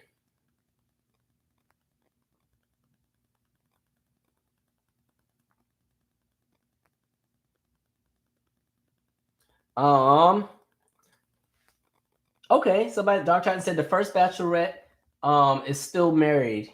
Okay, so one of them, at least one of them. All right. Let's see. Said those batteries are weak. My toothbrush didn't stand a chance. Hold on, I don't know the context of what that's about. Let me scroll up some. I done said so much stuff I don't even remember half the stuff I said on here.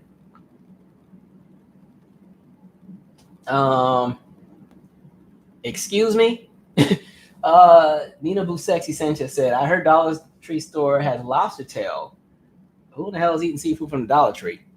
Is it elite? If it's frozen, I could almost think about it, but seafood I'm real particular with. Like, I love seafood. Like, I could give up meat and live off seafood. I could be a pescatarian real quick, but I'm real careful with like certain things. Like, yeah, I don't know if I'm gonna eat a lobster tail out of the dollar store. I'm not trying to sound elitist or anything like that, but I just feel a stomach ache just thinking about that. Everything, some things you can pass on. Now, I'll get some shrimp from the dollar store if it's frozen and it has been frozen. I'm just afraid sometimes when they deliver the stuff, those freezers don't be cold enough. That's what has me nervous.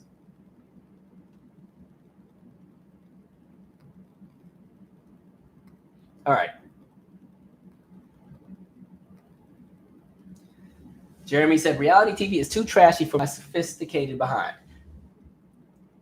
I'm there with you, but I also do like my little bits and dabs of terrible reality TV, just because I got to balance things out a little bit. I ain't gonna lie. I used to love watching some ratchet TV. Well, not ratchet. I liked all the stuff from like 06, 07, all the Flavor of Love, Charm School stuff. Me and one of my friends just quote every episode all the time, randomly in conversation. Now, all the Zeus Network stuff I can't really get behind. Now, I'm not gonna lie, I did watch Jocelyn's Cab, whatever the thing was called, just because it was entertaining to me. That's the only one I could get through. I couldn't, the Dad Boys Club, I was like, all right, I'm done with this. I can't watch the rest of this. Y'all can keep all of it. I don't watch anything else. I can't do it anymore. But because it's just like they just fight the whole time. I think reality TV in the early 2000s to the early 2010s, at least with a lot of those shows, you got to know the characters. And that's what made it more entertaining when, if they did have a moment where they wanted to pop somebody in the head, it was entertaining because you knew their whole backstory. These new shows, the show just starts. It's the first episode, pilot episode. They walk in the door throwing hands. I'm like, wait, what? I'm lost here. Oh, okay. And I miss when the shows were more so funny than violent. Like, I think people like to laugh. And we're so desensitized to violence anyway. All these reality shows, I think that's why there's so much more fighting on these shows now anyway, because and the fighting is more intense when now there's blood and the security don't be moving fast enough and everything, because we've just become so desensitized to everything because everything is just normal for us now. That shock factor is not there. So think about like that first time there was a fight on Jerry Springer and the outrage that came. I remember there was a fight on the Maury show back in the day. Oh, and I'm talking about like 95, 96 or something like that. I mean, outrage in the news all day. We need to censor what's on there. Like, that's how much things have shifted. Now, if there's a fight on one of these talk shows, it's all right, cool. They'd be on TMZ talking about it the next day. All right. Oh, good. Ms. Lee 333 said, say her name, Shaquella Robinson. I've been following her case closely. What a tragedy. It's so ugly. And yes, Tisa Tells is still covering it. Good. So she's still covering it. So definitely check out her bit on that. Gonna keep it going.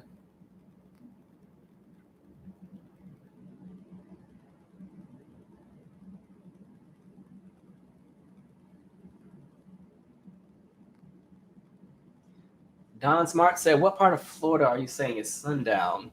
Hell, there's so many Sundown towns around these parts.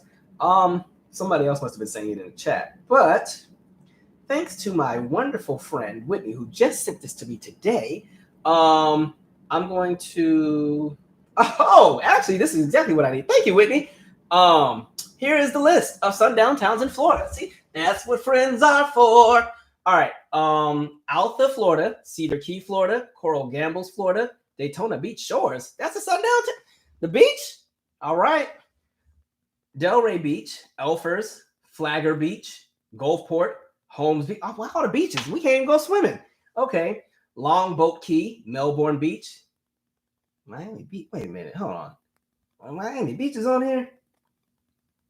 This is a list of work in progress. You can assess the information provided from your own determination as to whether the town is confirmed as Sundown Town. If you have additional information, pro or con, please email it to us. Also note some towns are D. They are not suspected of sundown towns, but are listed for other reasons. If your research convinces you that a town was a sundown town, consider helping it transcend its white supremacist past.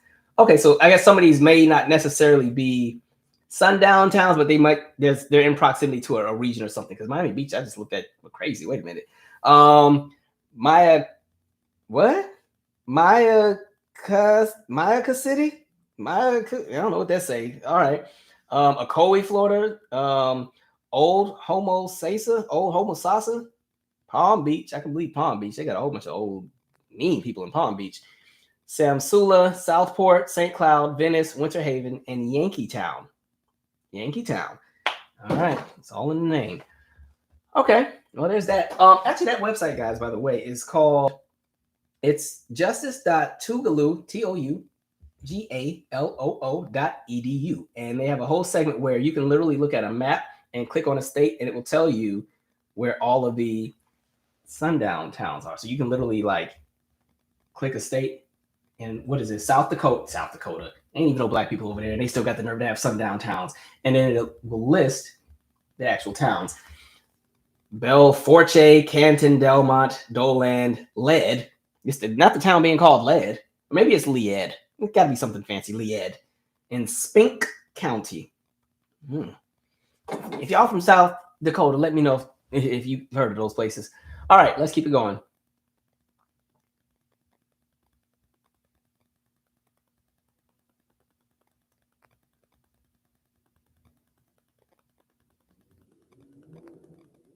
Somebody said BET hasn't been the same since the early 2000s. Did y'all watch Monique's movie, The Reading? I have not watched it yet, but I remember seeing it on my timeline. I do plan to watch it at some point. I like Monique, so I hope her comedy special is going to be good. Hey, Baby said, I watched TV One on Clio for old school reruns. Y'all going in on Diddy over here. I'm still mad about making the band. He disbanded too bad, because even the band he got rid of. Ugh, that was my show too. Sounds like a story to me. But Babs used to be mad at everything. When Babs and Sarah's husband got into that argument in the studio because he didn't want her smoking that cigarette in there. Because I'm smoking and I'm doing what I want to do. Ain't nobody gonna stop me. Like, man, who is you yelling at? I'm not your wife. Then Diddy, Babs, you'd like to see some more hair options. That show was off the chain. Somebody said it's not obvious from the production and the scripts. That must be about Tyler Perry. I noticed when I started watching Have and Have Nots. I told y'all my mom loved that show, but I used to like that show.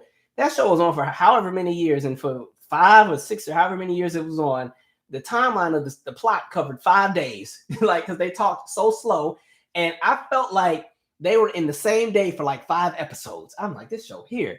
And yeah, everybody talked super, super slow. Y'all know I already rant and ramble like a rabbit. But watching that was killing me, because what are you doing? What do you think I'm doing? I don't know. You tell me. And I'm like, I'm not about to sit here and watch this. Mom, what else can we watch? Right? All right. Nathan Moore said, why can't we have a network like ABC, NBC, but black? We need some investors. We need some real money around these parts. You need some money to get the big kind of networks and everything like that. Something like NBC and ABC and all that, those are decades and decades of investment. Fox might be the one major network that was able to kind of skate and climb in later down the line. And really that's because of, again, I want to say the black content that they put on there, plus The Simpsons. But yeah, man, there needs to be some money into a lot of things. I said that and it's a conversation of ownership too. The video I did where it's Monique versus Steve Harvey, I pretty much talk about the lack of ownership when it comes to distribution with black filmmakers and in television. So on that video, you can definitely check that out. We talk about like the numbers and stuff, and even Oscar Michael and what he initially tried to do when he had his own black studio or production company, and the nonsense that happened to him in regards to people trying to end everything he had created. So yeah, there's a whole lot going on. But yeah, we definitely need more representation. And when I say representation, I'm not talking just black faces. When I say representation, I mean like actual content that is really for our experience, that really highlights what's needed, that gives us a dynamic view of our experience, not just people who play dress up and look the part and then go up there and say any and everything, okay? Because I'm sorry, you can get as mad as you want. The Shade Room, Breakfast Club, Hollywood Unlocked, to me, that is not black media. That's all gossip. You know, it's entertainment and it's gossip, but people are pushing that off as black media. So when I see the president inviting people to the White House in regards to black media, and that's the representation, I have a problem with it. I'm just saying. Anyway. Yes, but especially the Shade Room, like, and because even like they never. No, I'm not even giving them the energy. Anyway, I'm about to start winding down, but I did want to say this too. I did not get a chance to see Swarm yet because everybody was talking about that one too. I didn't even know it was a thing until yesterday. But I'm gonna need people to lay off of Chloe Bailey. I don't understand why this girl gets so much hate. It's weird because people police this girl's every move. And I guess according to this movie, there's a scene where she has a sex scene in the movie. And for some reason, everybody had a problem with it, which I don't understand. It's a movie. Movies have sex scenes all the time. And so for some reason, there's this energy that always goes towards Chloe Bailey. And I feel like sometimes I need to lay off of people. And there was some idiot that was on there on Twitter that I saw because he was convinced that they were actually doing it. I'm like, understand, when they make these sex scenes, they're not doing it. They have an entire like sex actor, stunt coordinator, coach person showing them what to do to make it look as authentic as possible. And a lot of times they have something in between them, so they're not actually touching and all that other stuff. She had an interview where she was saying, well, in that scene, there's like some kind of ball or something between the two of them and all that. But there was some guy that was like, no, she really was on there taking back shots. I studied that clip for 45 minutes. I'm like, some of y'all need to get jobs because there's no way that you have that much dedication to determine whether or not a sex scene in a movie was real or not. And this is all because you have a problem with the actress in the scene, but you have no problem with the actor doing the exact same thing. You know what I mean? And so it's weird. People want to police Chloe all the time. They're doing it with even Sierra. I saw, she had some dress on at some kind of party where there was a theme where everybody had the same kind of theme on, but they wanted to paint Sierra to be whatever she was. I'm like, y'all move real funny when it comes to black women sometimes. I be looking at some of y'all real sideways. Some of y'all just, I don't know. It's interesting what folks will police and what they, give a pass to. You know what I mean? It's the same way in regards to how people treated Meg with the whole Tory thing and how, well, she lied. She lied about being a hoe.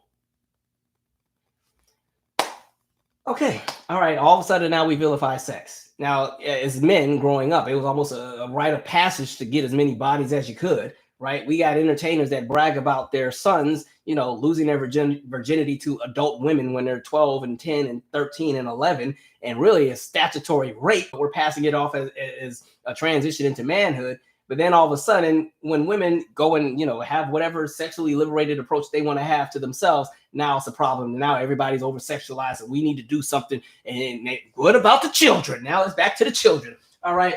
Folks need to keep the same energy across the board. Shut up. All right. Now, if you're not into Chloe and her image, cool. But it's like people are constantly after the girl. She's not doing anything any different than what a lot of these other folks are doing.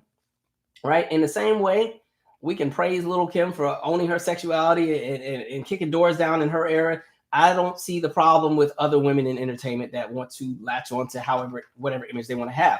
If you want to make an argument about sexuality or, overt, presenting of sex in anything in entertainment, you can highlight the fact that maybe there's not enough diversity in entertainment and it's starting to become a space where there's only certain elements of entertainment that get any mainstream exposure. You can bring that out. But the idea of pretending, like I said on the last live, that all of a sudden this is all brand new and it's just started last week, I got a problem with that because, like I said, every generation has been just as wild as the next. Okay, I remember the first time I saw Coffee. That's the first time I saw Pam Grier topless. All right, loved the movie, but I had no idea I was going to be seeing areolas. I was like, whoa, Pam. Well, I was about 13. Rewind. It was a VHS too, so the VHS. Then you got to push the tracking button. picture to get the picture perfect. Hit that track and all right, let's see that again. Oh, all right. It was wild in the 70s. So, I think I don't know. I don't like that people keep bullying this girl. They bully her for her music and everything. I think that's messed up. If you don't like her, you don't like her. But a lot of people don't even have a real reason not to like her. And then it's interesting because then it's bad enough white folks are doing it to the sister because they don't want her being Little Mermaid and they're pissed about that. That trailer has more dislikes than likes. And it's not because the movie is going to be bad. They're just mad that a black girl's playing Ariel and they're still running with that. And so understand, I feel like across the board sometimes folks be on some nonsense. I don't be liking that. That's some effed up stuff. Also, these are cool. There's a few documentaries that are coming out. So there is a Little Richard documentary called I Am Everything that drops really soon. He has a very interesting story. I talked about him a little bit when he passed, when I did a video in remembrance of him. But when you talk about the plight of black entertainers who have their work stolen, who have their work kind of looked over, where they don't receive the credit they should, they don't get the money they should, they don't receive the accolades they should, and when they are of old age, then people want to act like they're the greatest things, but they still don't want to right the wrongs of the past. He has an amazing story, so I can't wait to see that documentary. We've already talked about Pat Boone before. Remember, this is the era where a lot of times black artists come out with a song and then white artists go and steal it and make more money on it, and a lot of it had to do with radio, because radio programmers were afraid of race records. Race records were pretty much anybody who wasn't white making music, right? And so, Pat Boone had this massive career, pretty much just doing covers of Little Richard songs. And they'd be so dry, too. Real dry versions. Because Pat didn't sing with no, he sang like some cruise ship, like if you were to go on like a Christian cruise, that Christian cruise ship gospel kind of, that's how he would sing, a wop bobbaloo bop bop bamboo. I'm like, oh hell no! Where's the grit? All right, like I need the grit. Like when you hear like Little Richard's original stuff, you can almost hear him like you can almost hear the keys on the piano cracking from the way he's playing that thing. And then folks come and just make the songs all dry. All right, that's why I be cracking up when we cover their stuff, because I always said, Somewhere Over the Rainbow has never been the same since Patty took it over, right? And I even love I've said this before, Ike and Tina's Land of 1,000 Dances. That's the best version of that song ever. There was an original group. It's a white group. I forgot their names. Let me give credit where credit is due. What is this group's name? Let's see. Land of 1,000 Dances. What is this name's group? Chris Kenner. Chris Kenner is the original singer of Land of 1,000 Dances. And when you listen to his version, it's a lot slower. You gotta know how to want it. Want it. And then na na na na na. It's this slow. Na na na na na na na na na. It's that slow. Na na na na. Man, Ike and Tina took that song and Tina. You got to know how to. I was gone, Tina. Like Tina took it, and then Wilson Pickett did it too. And Wilson Pickett got a funky version too. That's on YouTube. There's a clip of him performing it. I think he's in Ghana while he's doing it. Like, go watch both of them. Because Ike and Tina, like Tina had them dances. I was like, God, they were not playing no games with them songs. So, like, man, go watch that. Anyway, there's also another documentary. There's a Donna Summer one coming out in May on HBO. She has an interesting story, too, because I feel like she's one of the legends in music that kind of doesn't get talked about as much, especially after the 80s. She's kind of somebody that got lost in the shuffle, and people kind of, they crown her the queen of disco. I'd more so maybe crown her the queen of like dance music, because she still had a viable career in the 80s.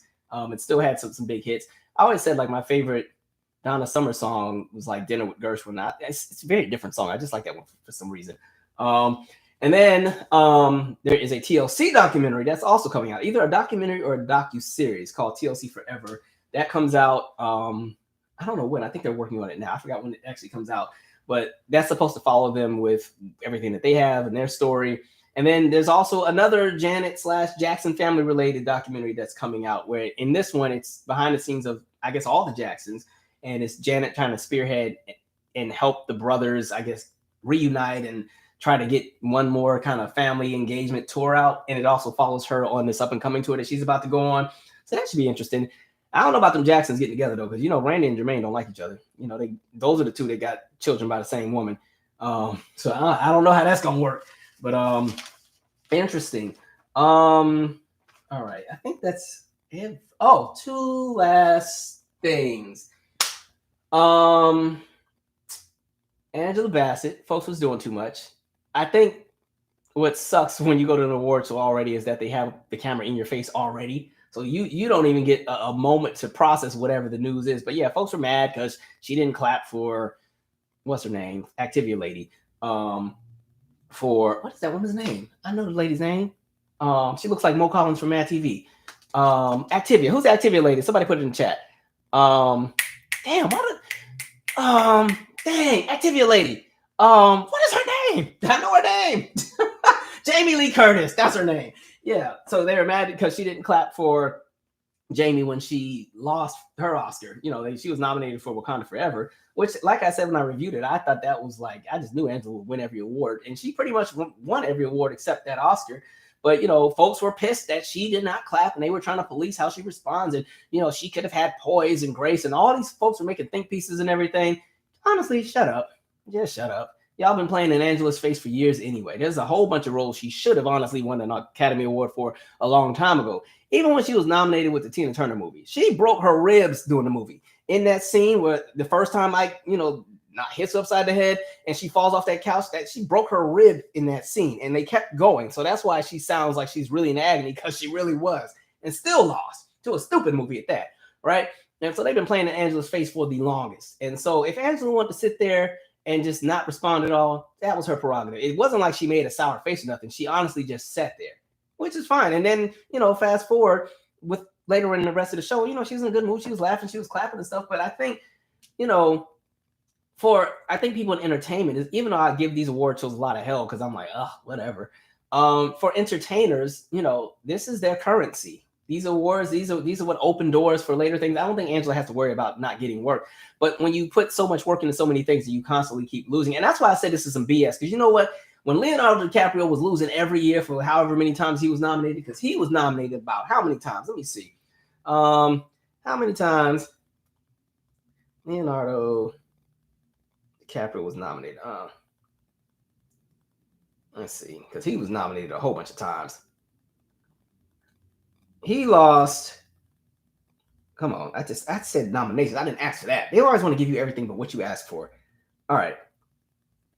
7 nominations. He finally won after a while. But remember, he had done some really, really, really good movies and kept losing and losing and losing. And it was interesting because they had all the smoke for Angela, but Diane Warren was sitting right there, pissy face too, when she lost hers for the 14th time, right? So I don't know. People pick and choose when they want to be outraged at things. So everybody needs something to be mad at, and so all of a sudden y'all gonna try to make Angela public enemy number 1. Next in line, please. Y'all playing all kind of games. I saw the bit with them talking about North Korea and how they had 800,000 people volunteer to join the army to fight America. Hey, North Korea, listen, just understand, black people ain't got nothing to do with it. We be over here minding our business, okay? Just that's all we saying. We don't even know y'all like that. So y'all don't know us. So we gonna let y'all do y'all thing over there. We gonna do our thing over here. Y'all beef is with the world leaders. Like I said, let all the world leaders go in a room with box cutters and hammers and duke it out. Stop bringing all the people into the nonsense. The last thing I was going to cover, somebody was asking me my thoughts, which was very weird. I didn't think anybody would ask me this one, but like Black Chyna and getting the fillers and stuff removed from her face. What did I think? I don't really have anything to think, but I think, I guess good for her. I think it's interesting. I think to be a public figure is rough in this era of what you call Instagram culture, influencer culture, because your every move is documented, right? And we've come into a space where people can be very superficial as well. And everybody strives to be perfect. And we all only post the super great things on social media. And so people measure themselves up against what they see. And I think for her, at a moment in her life, she felt that, going under the knife and doing enhancements was her prerogative. And I have nothing against people who want to enhance or change or shift. You do whatever you want to do. I just think have the research behind whatever it is you do, so that you don't end up botched, or that you don't end up, in whatever situation you're in. I remember I was seeing something where there was a whole argument one time, and it was a pregnant woman, or she had the child, but she was going to get the surgery to remove the skin because she had, had the baby, I don't know, 3 or 4 years earlier, had been in the gym for 3 or 4 years, but the skin just never went away. And folks were like, you could have worked that out. You could have worked that out. You just need to do more sit-ups. And she's like, honestly, it's skin. There's no muscle to pull it in. It's just hanging. So she went and had the corrective surgery to get that. And they tore that woman into shreds. I think when it comes to, that kind of stuff, that's up to the person.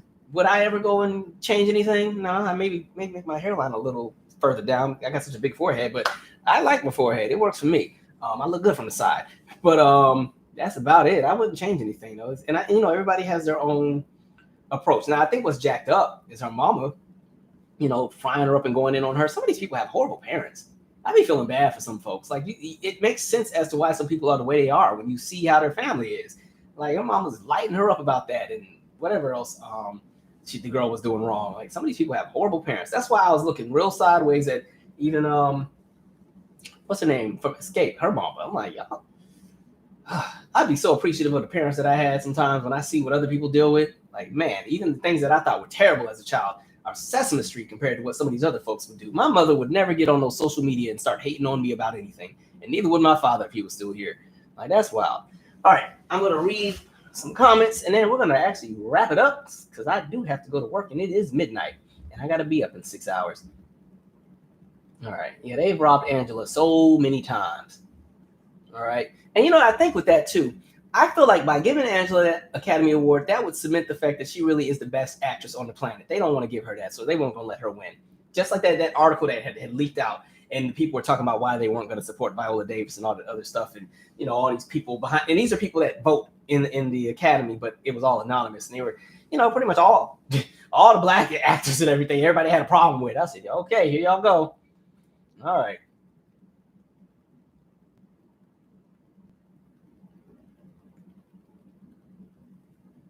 All right.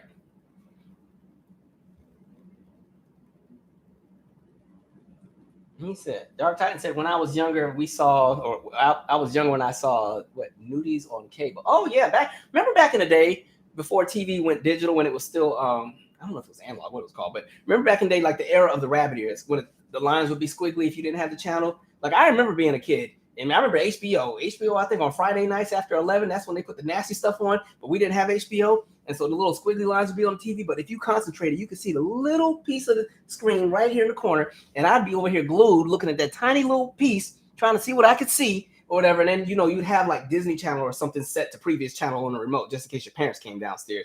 You'd be watching, and you think you hear some footsteps, we're straight to Disney, right? Switch it right back over, all right? That's why I keep saying when these folks be talking about, protect the children, these kids know exactly what's going on. They are kids just like we were. Man.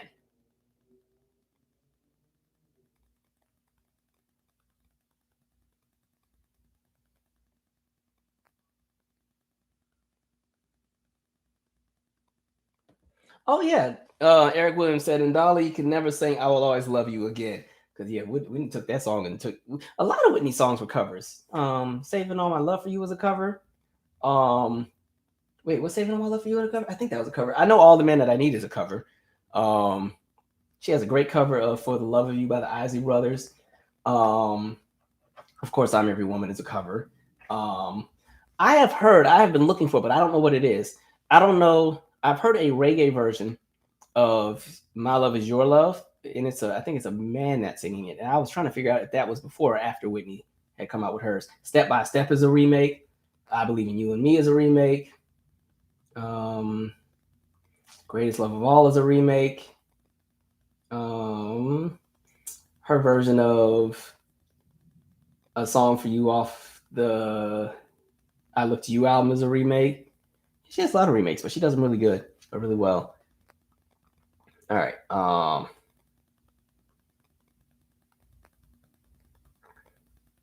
He said Wilson Pickett does it better. I just like I'm a big Tina person. Wilson Pickett's is lit though. He got some good grunt and growl too.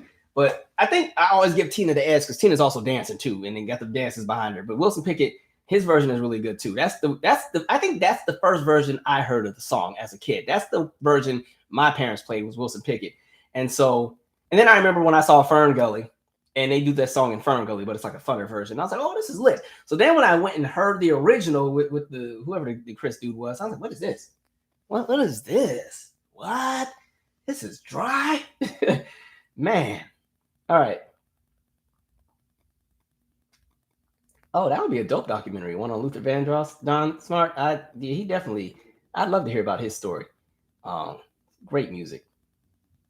Great voice. That's a voice there.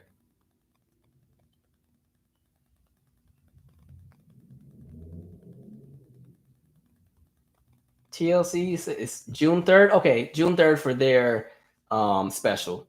I might get tickets. I just saw, like I said, they got the show with Shaggy and En Vogue. I might go. I've seen them before. I saw them in 2014. I haven't really seen them since, and they've been here a few times. So maybe I'll think about it. But there's a lot of concerts I'm going to. So I need to stop spending money. I need to slow down. Because like I said, I need to buy a new MacBook, and I keep buying concert tickets.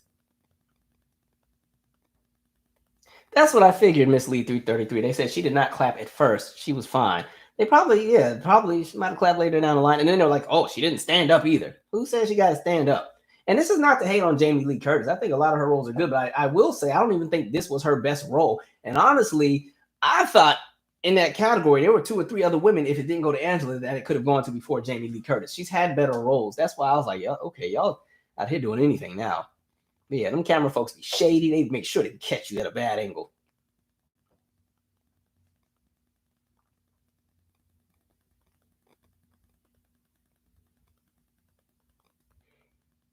Don said Angela's husband looked upset. Look, he had the camera ready. You know, he'd be ready to pull the camera out and record the wife while she's doing a speech. That he stands by his woman.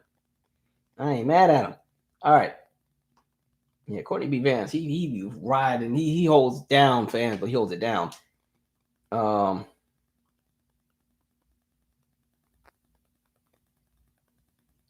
Nathan Moore said, I don't care about award shows. I hated Black Panther, Wakanda Forever, but Angela Bassett deserved that award.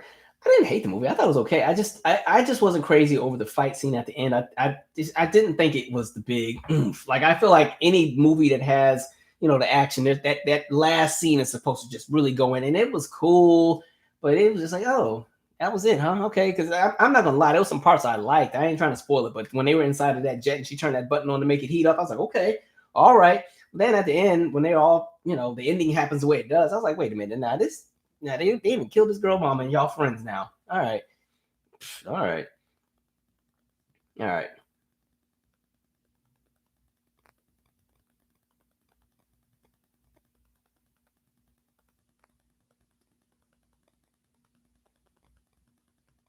Somebody laughed at my box cutters comment. That's how I just feel. Like I think war is so stupid. It really is. Because think of every war that has taken place. Most of these have nothing to do with the civil liberties of the actual people. It's leaders being pissed off about something with another leader, usually some kind of conversation about imperialism or taking something over, and then everybody else is collateral, you know? So I just think that sucks. Like I said, let the world leaders go and let them go duke it out. Stop signing us up to go out there and take a bullet. For what? No. Like, man.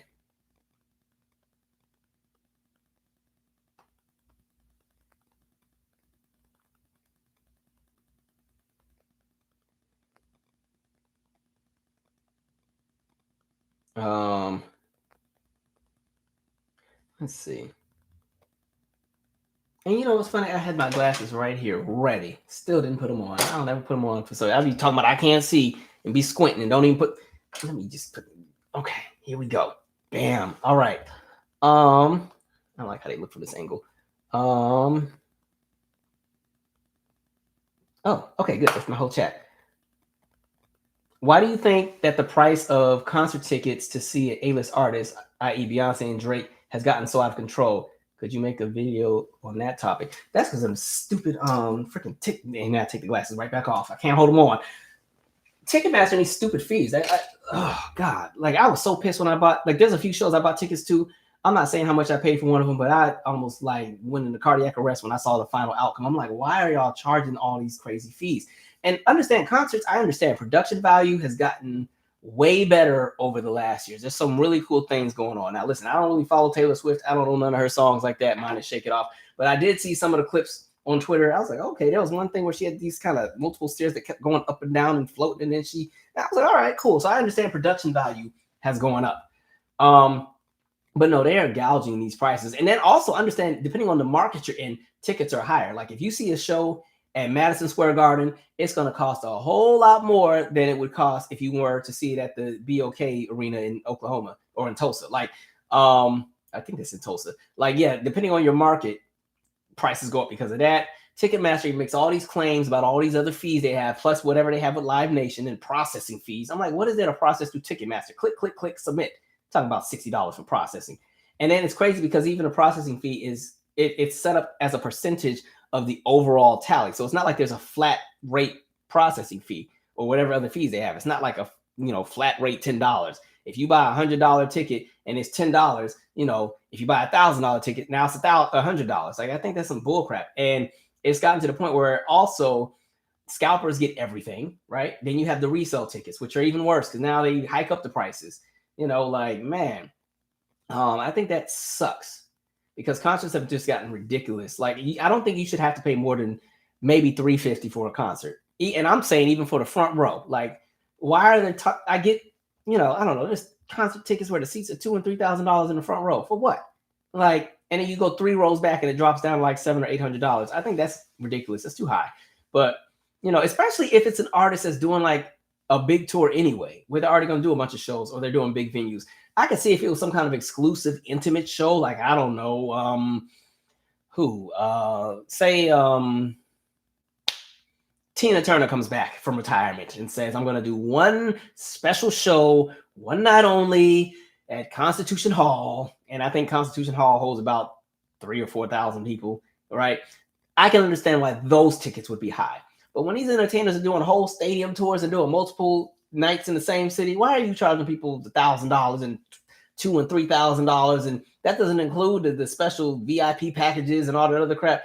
Yeah, folks, it's crazy. Out of pocket. That's why I be going and seeing all the old heads, because all the old heads got good prices. Look, After 7 will be here in June. I'm going to get my godmom some tickets. $75. Right? I'm going to go see them.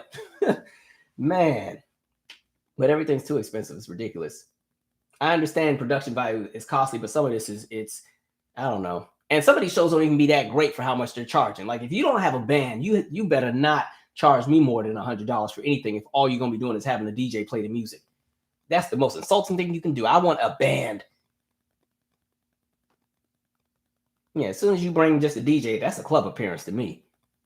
If you only got a DJ, you better be spinning on your head and the stage better come out of the ground and everything else. And I'm going to still be mad because there's nothing like a live band sound. It's a richness that just works. Man. Yeah, Ticketmaster, they get on my nerves, man. Yeah, Ticketmaster is high. I think I'm always using Janet as an example, but when I went to the Rock With You tour, now to be fair, that was 2008. I was in the 6th row. My ticket was $160, and she had 2 stages. Like, she had a stage and then this catwalk and this boxed-in part. And to be in the boxed-in part, it was, I think, $350. And mind you, that was like a 3-hour show, big arena spectacle, lasers, and everything, whatever gadgets they had for 2008. That was that, right? And then I saw her again for State of the World tour, and 6th row again. That ticket, $400.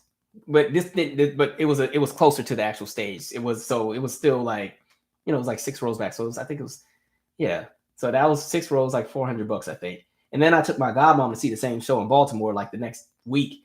And 3rd row, I had some good seats for her. And I think I only spent $600 for 2 tickets to be in the 3rd row for that show. So then when I got to this new tour, and then Vegas. I don't remember what I spent with Vegas, but I had MGM reward points anyway, so I got a really discounted rate for the whole thing, for like the flight, the hotel, the ticket. I don't think I spent more than $300 to go to Vegas, so that was kind of cool. And then this new tour,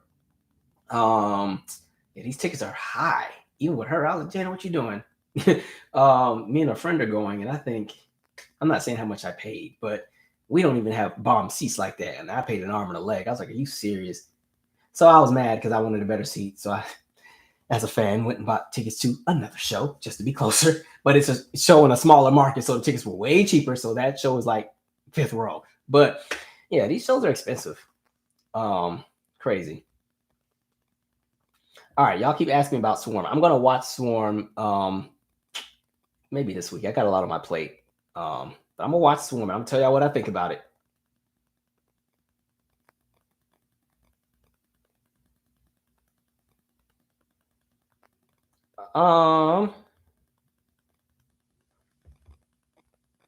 Wait, what? Absolutely, 3,200, and you had to come washed in Washington D.C. Is this about hair or a concert? But either way, that's too high. Whatever it is, man. What are you talking about? I hope that's not that. God, wait, what is this about? Oh, you talking about hair? Oh, yeah. Look, some of them Instagram stylists be doing too much. I see some of those posts where they tell you all the stuff you got to do before you come in there. There is no way. Anyway, this has been cool. I have definitely enjoyed chopping it up with you guys tonight. Yeah. What else was I gonna say? Oh, yeah, and then like I said, book club next Monday. Boom. Phyllis Hyman. This is what y'all voted on. All right. So don't be getting no attitude about the selection. I gave y'all 4 choices. That's what y'all wanted. So it's the first 4 chapters of this book. All right. Strength of a Woman by Jason A. Michael. You know, Jason A. Michael actually reached out to me maybe a year or 2 ago because I don't know if he still has the rights to the movie, but for a minute he had the rights to a movie for Phyllis. And so he was trying to reach out, but I was like, I don't have the connections to even know how to make that happen. So it'll be cool if he can show up on the book club if he's still around. But yeah, so book club is on Monday. Also in April, I'm hosting a Zoom party specifically just for YouTube. We just did one for the supporters for Pull Over So I Can Hit You. That was really cool. We did that last week. And so all the donors and everything who supported, we had a really nice Zoom party, chopped it up, whole lot of fun. So people have been asking, when are you doing a Zoom party just for the channel? So I was like, all right, we'll do one. So that'll be in April. Just don't come on there acting crazy because you will be shut down. But no, we always have a really dope time. Even with the book club, it's pretty lit. We normally will cover the book for maybe that first hour, and then we're just on there laughing and joking and, you know, chopping it up. You can get the book from Amazon. It'll be everything I do is Zoom. Zoom is just easy. And I do it on Zoom because some people say, why don't you do it like live here? Or maybe why don't you make like a Twitch account and do it that way? But like I said, everybody's not comfortable being on the internet. You know what I mean? Even with my friends, the friends y'all or people y'all hear me reference when I'm talking about stuff are only the people that I know are comfortable being mentioned on a platform like this. Not everybody wants to be on the internet, wants to be known like that. So out of protection for the people like in the book club and stuff, because sometimes we have some really, really intense conversations and people share a lot. I don't want people to feel ambushed or feel like, you know, they can't just be their authentic self in the book club. So that's why I do it on Zoom, where it's just us. Right now, the only challenge I run into is, and one of my subscribers brought this up too, because I forgot that we're global around here. So we got people in, you know, Samoa and Japan. I got somebody in Nepal, which is very interesting because not a lot of people even live in Nepal, but somebody from Nepal is watching this channel. And so sometimes when we do like the book club, because everything I kind of do is really centered around the United States. The reason why we do 9 o'clock usually is because I try to give some grace to the West Coast and figure, okay, well, it's 6 o'clock for them. 9 o'clock is late for us, but it's not too late. And everything. But, you know, people in Europe, Asia, Africa, Australia, Oceania, all that, they're kind of in a different boat. So I've been trying to figure out a solution to be a bit more inclusive to the international folks. But yeah, that's the way things work. We'll figure it out. Anyway, this has been really, really dope. Guys, stay safe, stay sane. Oh, how to join a book club. You don't even have to do nothing. Just get the book. Maybe the day or 2 before the actual book club starts, I will post the Zoom link on my community tab. So in the same way when you see me make the announcements like, oh, hey, folks, we're going to do a live session, it's in that same section. All you have to do is click the link and boom, you'll be in the Zoom. There's nothing you need to sign up for, register for. And some people don't even, they just want to sit and listen. They don't even have to say nothing. You don't even have to speak if you don't want to, because we're going to carry the conversation either way. So some folks come on to just listen or just learn or just laugh, and, you know, we go from there. So it's always a really fun time. Anyway, have a good night. Stay safe, stay sane, and I will see you guys later down the line. All right, good night, folks.